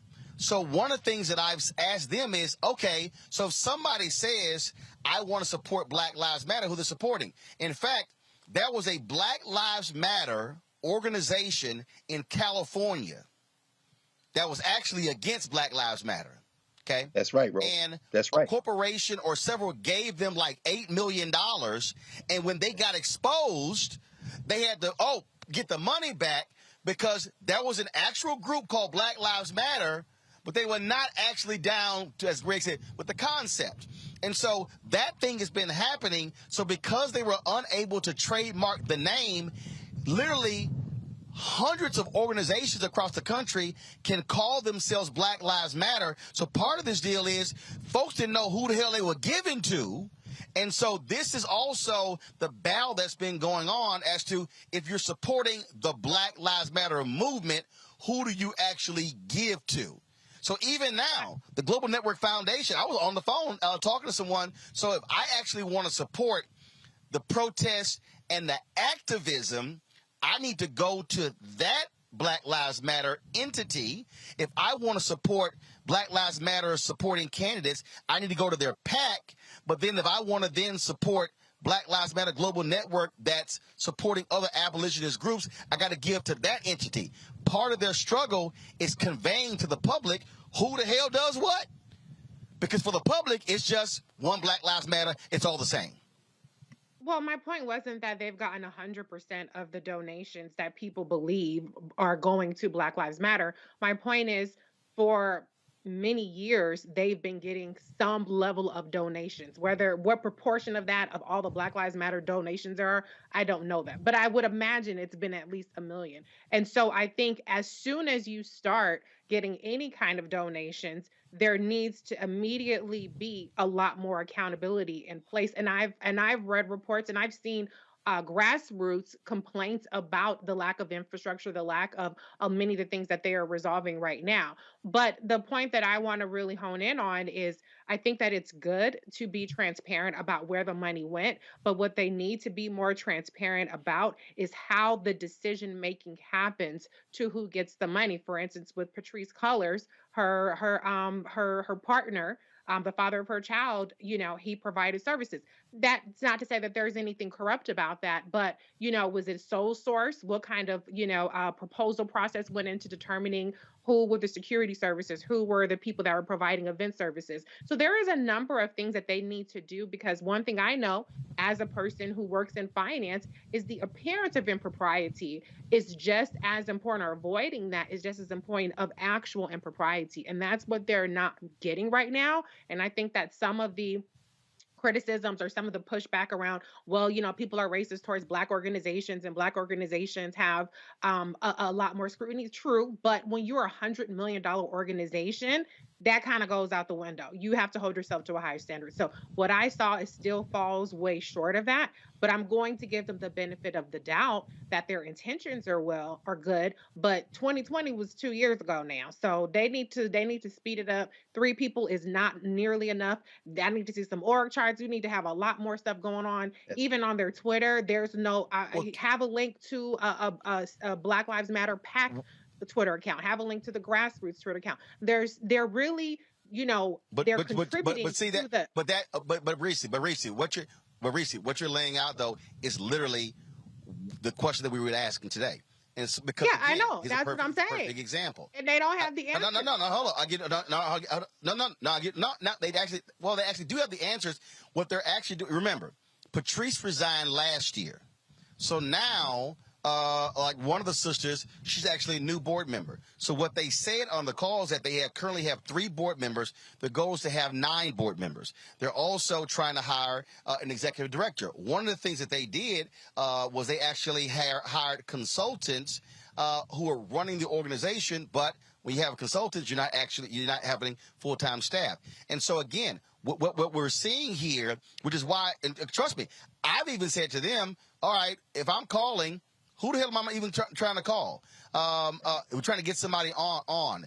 I think what has been happening actually over the past 4 or 5 months is the folks who are there now trying to get a handle on all of this. Larry, the $6 million home, the reality is this here. Okay, they've explained why they bought the home.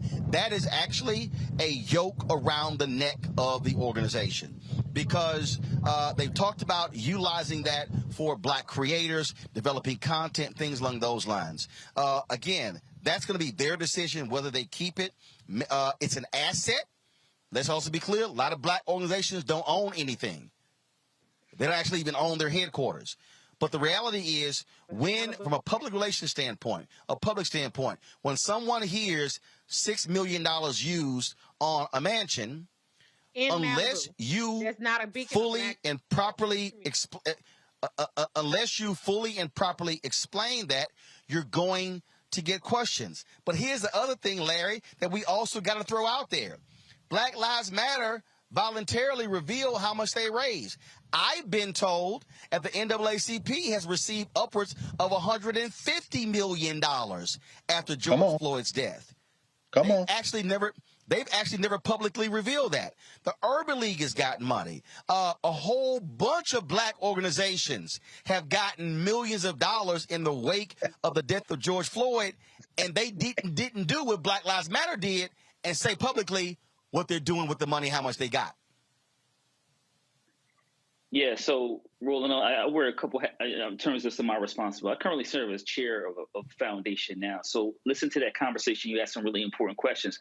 There are a lot of red flags. So the $6 million house, listen, maybe they do what the Congressional Black Caucus Foundation does in terms of having a building, right, where, like you said, they have staff, regardless of how much money it costs, they have staff. But the point you made about them not having hired an ED, also, you asked about essentially a flow chart. So who's the chair, vice chair, treasurer, recording secretary? And, prior to these 3 individuals being involved, and I know we talked about, was involved previously, it just seems unclear. We're talking about a lot of money, and then who was really controlling the purse strings from day to day, right? And so Reese talked about her background in finance. So it's like I said, as someone who certainly served on a board, when I hear them talk about, we talk about the amount of money that they brought in, and then you have these different entities, and then it's not clear about who does what, and then there's obviously a lot of crossover. It does kind of make you think that something is not quite right here. I do give them credit for talking about the millions of dollars that they've gotten. You highlighted that some of the other organizations who we all, are really important, NAACP, et cetera, haven't highlighted how much money they've got and in terms of what they're doing with it.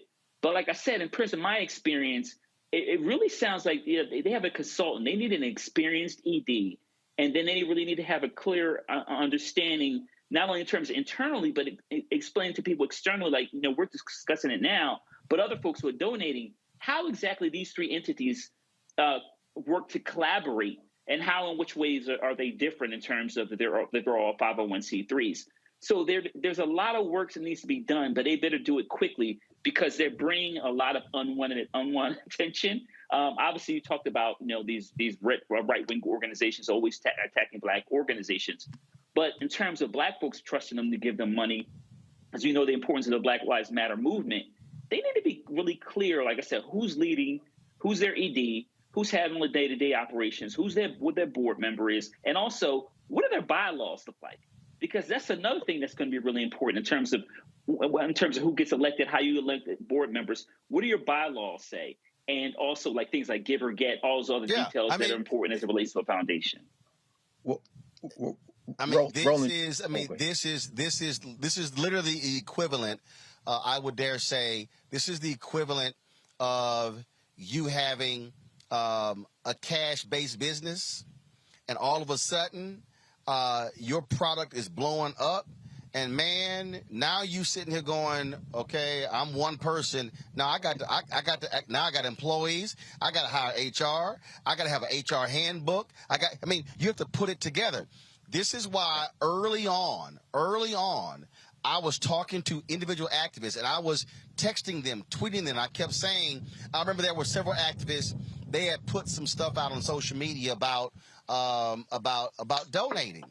And I hit them offline. I said, hey, make sure that money is being sent to a fiscal agent because you're going to get taxed. If all of a sudden people out there are contributing to you $20, $30, $40, $50, $60,000, the IRS is going to see that as taxable income. If you have not created an infrastructure to receive that money, you're going to have a problem. People have to remember the IRS was looking at black civil rights organizations during the Black Freedom Movement. It's always following the money. I think where they are now, and again, I was glad. Look, I was pushing them to have this call today because there were so many questions. And again, when people are raising questions and no one is actually responding with the answers, that begets more questions. And the only person who was out responding was Patrice, obviously, because her name has been associated with, but she resigned a year ago. So part of the deal is, how is the old person, the old leader, responding to current questions?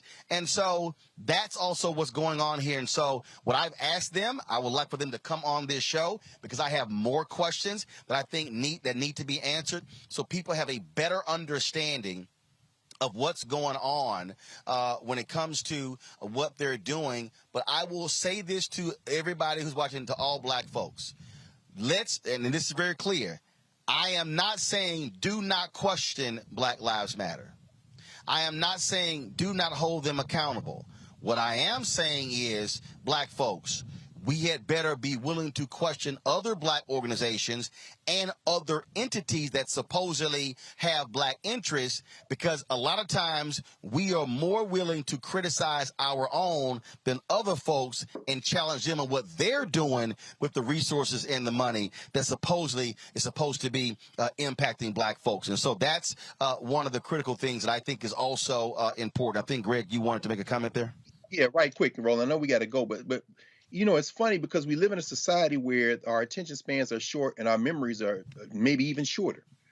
We know that this started with Alicia Garza and Patrice Cullors and Opal Tometi off a hashtag. I think Alicia Garza tweeted something like "Our Lives Matter, Black Lives Matter," and then Patrice put the hashtag on in the wake of the Zimmerman verdict.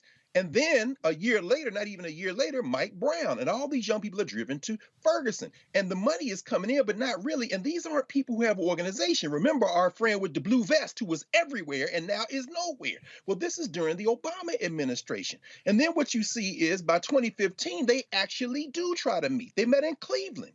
They met in Cleveland, these people who didn't know each other. Some people did. They brought in elders. How can we form a network? That was called the movement. That was called the movement. So, and again, that was called the Movement for Black Lives, which still exists, but it's an umbrella group of 150 different organizations. So the Movement for Black Lives is actually different than the Black Lives Matter Global Network Foundation. Absolutely, Roland. Exactly. I mean, people like our sister down in Jackson, Chokway's sister, Rukia Lumumba, all of them, they were there. And so you're exactly right. And so, of course, then what happens, of course, is the 2016 presidential election. Remember when the sister came and disrupted Bernie Sanders, and you had these folks many of them know each other, many of them don't. It was a movement. And then, of course, Donald Trump and the white nationalists are able to use the phrase as something to organize against. And who could have saw this coming? All of us, because we've lived in this terror since they brought us over here, which is what a triumvirate of Black death happens in 2020. You see Ahmaud Arbery, then Breonna Taylor, then George Floyd, the anniversary we're coming up on in a couple of days. And that's when all this money starts pouring out because it converged with the pandemic. And you basically, as you say, you have then outside money creating a dilemma.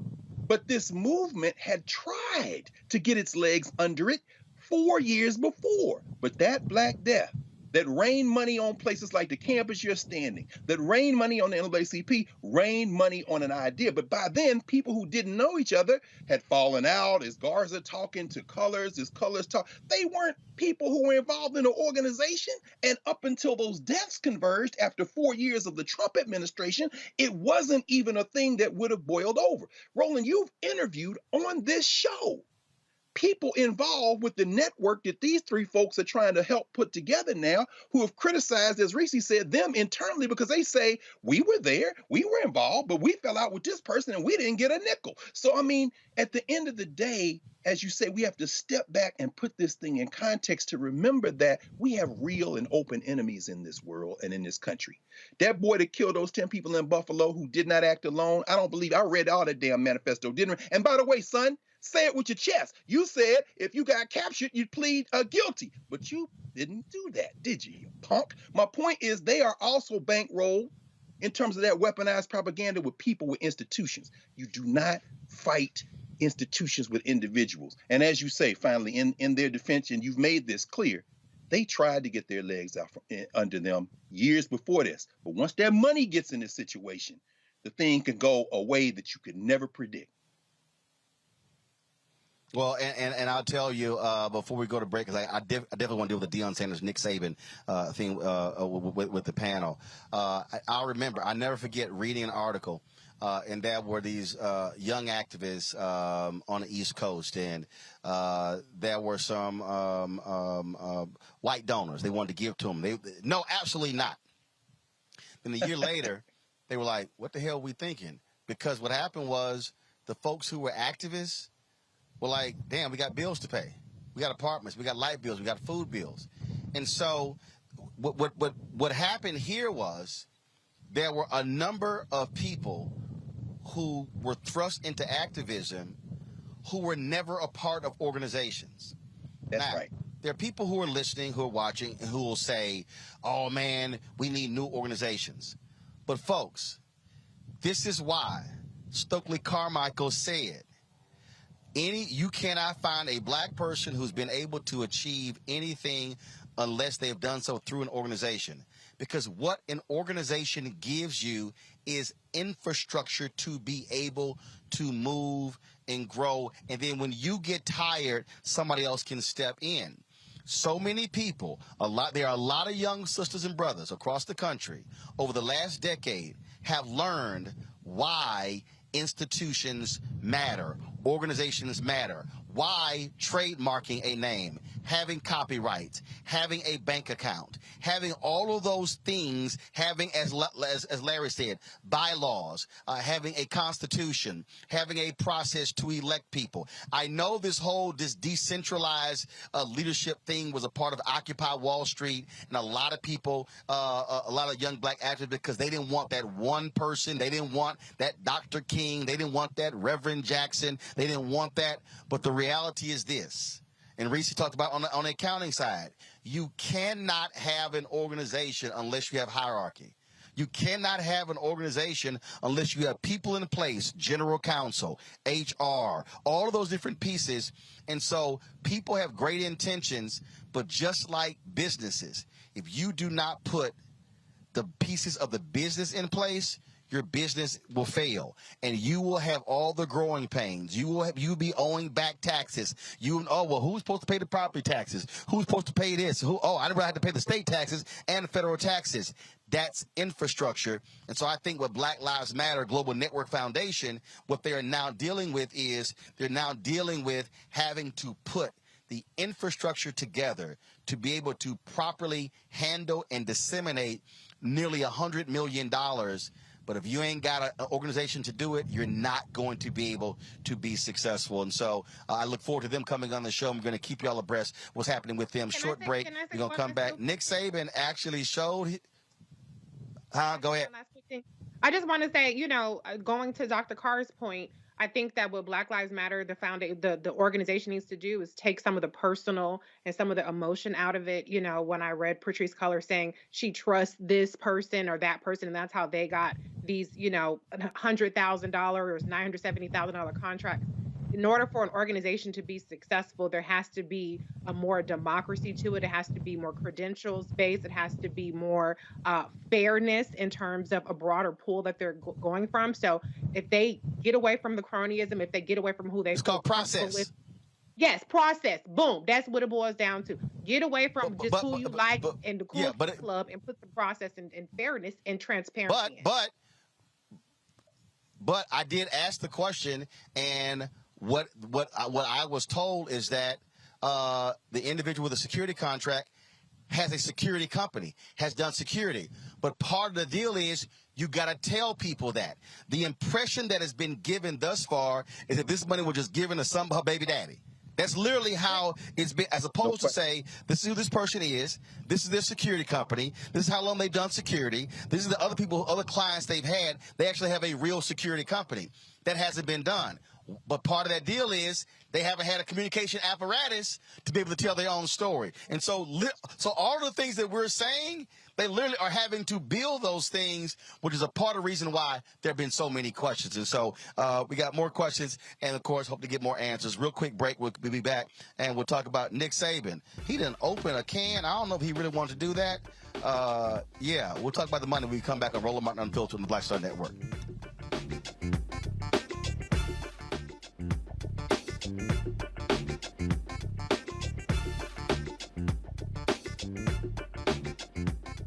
Pull up a chair, take your seat. The Black Tape with me, Dr. Greg Carr, here on the Black Star Network. Every week, we'll take a deeper dive into the world we're living in. Join the conversation only on the Black Star Network. You want me to do something crazy, but I don't know what to do. I'd rather just sit here. Hi, this is Cheryl Lee Ralph, and you are watching Roland Martin Unfiltered. I mean, could it be any other way? Really? It's Roland Martin.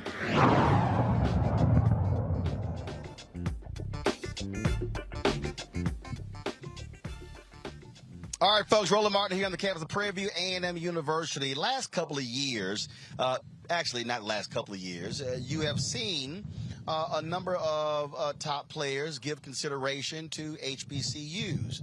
Howard University a couple of years ago signed the #1 basketball recruit in the country. This year, Jackson State signed the #1 dual threat quarterback in the country, Travis Hunter. That caused all of these folks to say, oh my God, what is Deion Sanders doing? What is Jackson State doing? Well, last night, Nick Saban, the head coach of Alabama, was at an event where they were trying to raise money for their program. And let's just say Nick opened a can of worms going after Jackson State and my alma mater, Texas A&M. Listen. And you've read about them. You know who they are. I mean, we were second in recruiting last year. A&M was first. A&M bought every player on their team, made a deal for name, image, and likeness. All right, we didn't buy one player. All right, but I don't know if we're going to be able to sustain that in the future because more and more people are doing it. There are rules, just like Nate said. We have a rule right now that says you cannot use name, image, and likeness to entice a player to come to your school. Hell, read about it in the paper. I mean, Jackson State paid a guy $1 million last year that was a really good Division I player to come to the school. It was in the paper, and they bragged about it.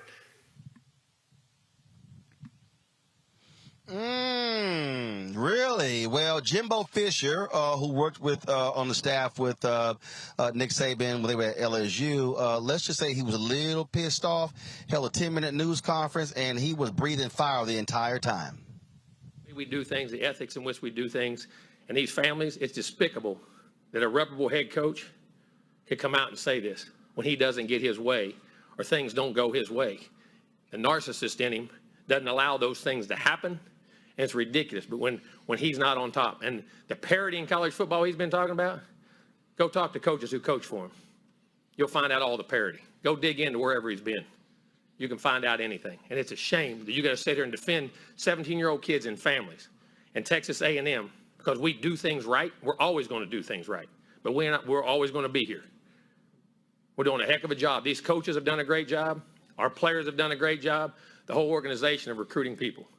It's despicable that we got to sit there at this level of ball and say these things to defend the people of this organization, the kids, 17-year-old kids and their families. It's amazing. All right. Well, Travis Hunter actually sent this tweet out. I got a meal, but my mom still stay in a 3-bedroom house with 5 kids with a laughing emoji. Then Deion Sanders responded to his tweet, said, I don't even make $1 million, LOL, laughing emojis. That was about 9 hours ago. He gave an interview with Gene Jock Taylor of Anscape where he said, Deion said, no, we ain't about to have a private conversation. Coach Saban, he probably has called me. He said, no, you made your comments in public. We're going to talk about this thing in public. And also, Jimbo Fisher said Nick Saban called him. Saban said, no, I ain't taking this phone call. Then Fisher went even more so. He said, hey, y'all should look into Nick Saban's past. Now, here's what's interesting with this whole deal. And, Greg, we talked about this on the show.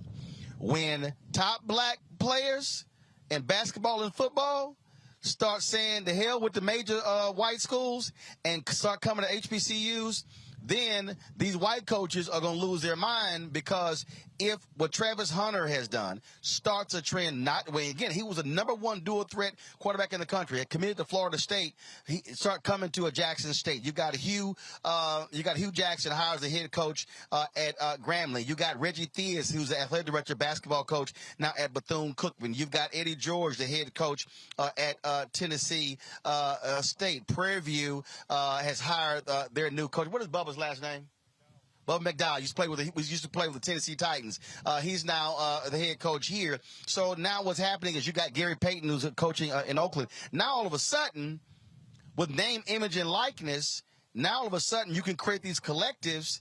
If you got a player who, let's say it was a 3 or 4 star sitting on the bench for 3 years at Alabama, they can now go to other school. They see what's going on. Nick Saban's trying to protect that $9.5 million he's making, Greg. Exactly right, Roland. Let me be very clear. As far as athletics is concerned, every one of those quote-unquote major colleges are plantations. Texas A&M produced Bear Bryant. Remember, Sam Bam Cunningham, who just made transition last September. In 1970, when University of Southern California beat the hell out of the University of Alabama in their stadium, Legion Field in Tuscaloosa, Bear Bryant is reputed to have said, I got to get me one of them. Guess what was the biggest commercial for integration in the history of the United States? Black athletes. And in the NBA, they tried to collude with the NC2A a couple of years ago and put that Rich Paul rule in. Why? Because you got LeBron James' high school buddy with more power than all these damn general managers and the commissioner of the NBA. And when it comes to professional athletics, known as the slave economic concern, also the Southeastern Conference, the Big Ten and Pac, notice I said professional. Why? Because that boy Saban knows that he ain't got to go out, because the U of A is a brand. Texas A&M is a brand. USC, Ohio State, Michigan are brands. Name, image, and likeness blew it up, as you said, Roland, as you've been talking about it for months. With NIL, you can take your image anywhere. Well, guess what? The only thing holding this whole criminal enterprise together was not having a slave rebellion. Oh, but it looks like in Coach Prime, you got the right one, because Coach Prime knows that that plantation relies on you having overseers at the high school level who don't even tell these black athletes about HBCUs. So what did Coach Prime do? A couple of months ago, he tweets out, high school coaches, give me a chance to come on campus. See, you can't look away with Coach Prime. Why? Because he was prime time. He was your man when he was making you them plantation dollars at Florida State. But now he knows how y'all set this up so these boys and girls, and I'm talking about women too in terms of basketball, never see the assistant coaches the plantation send out. And then finally, Coach Prime, and I know you saw his press conference today, Roland, this is what he said, and this is why I'm sure you said what you said. He said, Coach Saban wasn't talking to me. Coach Saban wasn't talking to Jimbo Fisher. He said he was talking to his boosters. He was talking to his alumni. He was talking to his givers. He was trying to get that money, Sanders said. That was what he was doing. He was just trying to get us to go where he is trying to get to. Meaning what? Look here, boy. When they start going to the HBCUs, the plantation game is over, and Nick Saban is fighting for his life, and I hope you cut his whole damn head off, because I wouldn't send nobody related to me by blood to the University of Alabama. Go on Tuskegee. Go on to Alabama A&M. Go on to Alabama State. Research the history of these schools. See how these these NFL coaches used to come on the campus of places like Tennessee State and pick the brain of coaches like Joe Gillum Sr., whose son was the quarterback for Tennessee State, and you should have been in the Hall of Fame with the Pittsburgh Steelers and hadn't screwed him for a rag-ass arm quarterback named Terry Bradshaw. Go hear about Eldridge Dickey. We could talk about this all night, and you've talked about it so many times, Roland. No need more to talk about that. That boy's scared. And guess what, Nick? You better be scared as shit, because they coming for you now, and they know where all the give some numbers, Larry. Alabama's athletic budget, $180 million. Nick Saban gets $9.5 million. The entire Jackson State athletic budget is $8 million. Supposedly, Jackson State gave Travis $1 million. Deion only makes $300,000 at Jackson State. The bottom line is what they are freaking out. They are freaking out that just like a lot of the top black academic students, again, I'll use my nephew as an example. Okay, I'm an A&M graduate. His mama is. His daddy is. His other uncle is. Okay, so you got four Aggies in the family. He came to Prairie View for 2 years, and he was going to go to A&M and finish and get his degree in construction management. Chose to stay here for the 4 years, and so. One of the top academic students. What they are afraid of, they are afraid of the top athletic black players doing the same thing that is happening on the academic side, because they understand that that's their meal ticket. Yeah, Roland, we had in the last 24 hours shots fired. Nick Saban going after your boy Jimbo Fisher, and unfortunately, Deion got caught in the middle. But the one thing that's really important here in terms of what you were talking about and Dr. Carr talked about is really talking about the empowerment of the black athlete. So that's what's really going on here. Financial, and then once again, NIL, controlling your likeness. We've talked about for decades in terms of making sure that black athletes, because I'm really talking about black athletes here, have the opportunity to make money, because there's, universities selling jerseys, et cetera. But listen, you talked about it. Nick Saban is making plenty of money. He's trying to protect the UA in terms of how easy they can recruit all over the country. They don't just go to southern United States. They go to California to recruit guys. So these comments by Nick Saban is he's just trying to make sure he can continue to get the guys to get. And you're right, when Deion Sanders has been able to do what he's been able to do in terms of recruiting, and also the guys are coming through the transfer protocol that come from Jackson State also. He shook at the foundation, and you're talking about hundreds of millions of dollars, right? So Brother Carr's talking about NCAA. It is basically a plantation, as he talked about. But once again, NIL, you're having these black athletes being empowered to go wherever they want to go. We just saw a transfer from Pitt, Addison transfer, wide receiver from Pitt, transfer from Pitt to USC. But once again, power and control. And Saban doesn't even though he's won multiple national championships, he always wants to be number one. And you talked about Jimbo Fisher used to be his former offensive coordinator. So there's a lot of some personal issues going on there. But listen, Jackson State and a few other HBCUs, Howard, et cetera, are going to be able to recruit these students because they have history. Jackson State had Sweetness graduated from there. Walter Payton, one of the greatest wide receivers of all time. Jackson State has produced Hall of Famers. So have several HBCUs. So when people making this argument about why going to Jackson State, they've produced 4 Hall of Famers. So students, young black brothers and sisters that go there have an opportunity to play in the WNBA, go play in the NFL, et cetera, get a quality education, and people see their humanity at the same time. Reese, here's why coaches like Jimbo Fisher are losing their mind. And that is because players now get to get paid. First of all, he sat there and talked about, we didn't buy any players. Come on, Roland. Come on. Come on. Come on. A brother tweeted today that he said, I wasn't going to go public with this. He said, I've worked out with many former Alabama players who lamented that they made more money at Alabama than they were making on the practice squads in the NFL. Mm-hmm. Now, I don't know who Nick think he fooling. But if he actually thinks that we are this stupid, that Alabama has not been playing players, come on, bro. The bottom line is this here. They are upset that they don't get to control the players. It's a brother who is the top receiver in the country at the University of Pittsburgh. He has said, I'm entering the transfer portal. I want 700,000. You got a basketball. The University of Miami, one of their alumni has set up an NIL deal. They paid an incoming player, I think, $500,000 part of the NIL. Well, the brother who's already there is an All-American. He said, yo, if I don't get $800,000, I'm leaving.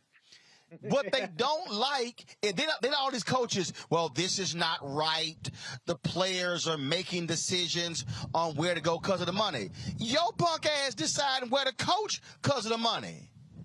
That's not sitting. What they don't like, they don't. And then, last point, Reese, all these white coaches, a lot of them conservative. I thought y'all believe in the free market. Ain't that something? I thought the free market says get what you can where you can. Oh, now the players get paid. Now they literally are going to Congress saying y'all got to pass a law. This unfair. Go ahead. Well, first of all, get money. Get every last one of y'all, get every cent that you can get. I'm all here for it. But what this is revealing is white folks who have every privilege, every advantage to the tune of hundreds of millions of dollars or over $100 million advantage, losing their shit when that advantage is still not enough. See, the thing is, the Nick Sabans of the world don't want black folks to have shit unless they're the ones pulling the strings. They want these players to be their mules, tilling the fields, making him $8-9 million or whatever. But God forbid that they get something out of the equation other than, nice meals at the dining hall, maybe get to ride around a nice car, free housing, whatever the situation may be. So he's salty. And he's just going to have to stay mad. At the end of the day, black schools have something that an Alabama school can compete with, and that's called the culture. It's called swag. It's called legacy. It's called history. And once more black folks and black athletes start realizing that their path doesn't have to go through these white schools and to be the boys on the fields for the Nick Sabans, they are in some deep shit. And so that's what he's shook about. They're going to catch up. They're going to change the rules. They're going to have their money they can throw at the players. But this is his opening salvo to say that. But it's not just about the money. And it's not even just about the specific player. It's about the control that they're losing. And it's about the danger that black athletes, knowing their worth, are valuing things beyond the white gaze of these, always championship schools. That's what's really dangerous. And that's what they want to nip in the bud. And Deion Sanders being such a disruptor is also what they have a problem with, because Nick Saban is a celebrated coach. All these coaches, white coaches, are celebrated coaches, but God forbid you have a provocative black man who is really changing the game just with the way that he can relate to these black players. So good on them. Stay mad, Nick, and just quit tripping, because we know your ass is going to be crooked and fucked up and all that other kind of stuff and get the players eventually. So you lost this one. You lost this round. Get over it. That's right. You lost, and guess what? I want every brother who's in sport get paid. If the law allows for you to get paid, ask for, because guess what? Nick getting paid, the school getting paid, they got TV contracts, they got endorsement deals, they having you signing helmets and jerseys, you ain't making no money.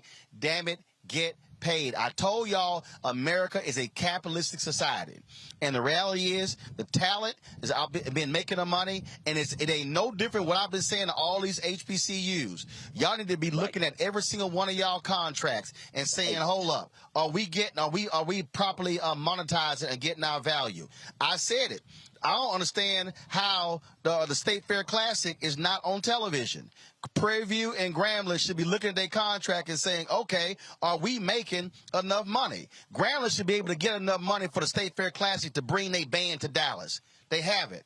Okay, somebody should be looking at that contract. All I'm simply saying is, folks, this comes down to the money, taking advantage of the opportunities. And so, hey, if a HBCU can create a collective, Grambling has created a collective that allows for them to go create NIL deals for their players. That's exactly what should happen. So if you got some brother who's a backup to the backup at one of these Power 5 schools, yo, go find $50, $75, $100,000 and say, come on down. Because guess what? The NFL will still find you. Jerry Rice is in the Hall of Fame, and he was down there at little bitty Mississippi Valley State. That's right. Trust me, when you got talent, they'll find you, but get paid. So Nick Saban, you can cry all damn day you want to. We don't give a damn when you crying. So Dion don't care. Jimbo, Texas A&M don't care. And trust me, I don't know whether the October 8th game is going to be in College Station or it's going to be in Tuscaloosa, but I will be on the sideline because I want to see who going to get cussed out when A&M plays Alabama on October 8th. Y'all, that's it for us. Larry, Reese, Greg, I appreciate it. Thank you so very much. Y'all, we got to go. It's been a great day. Let me thank the folks at Prairie View A and M University for allowing us to stroll through. Y'all think I'm lying. We literally hit them up on Monday and say, hey, we coming through. Can we do the show on the campus? They accommodated us, so we certainly appreciate that. So please, y'all, and remember, I keep telling alumni, give back to your school. Don't be sitting here wearing your letters and talking about your school if you ain't sitting no damn check. Don't be sitting here spending money coming back from homecoming and you buying hotel rooms, tickets, rental cars, food, and alcohol, but you ain't left no check to the university for the next generation. That's all I'm saying. Folks, that's it.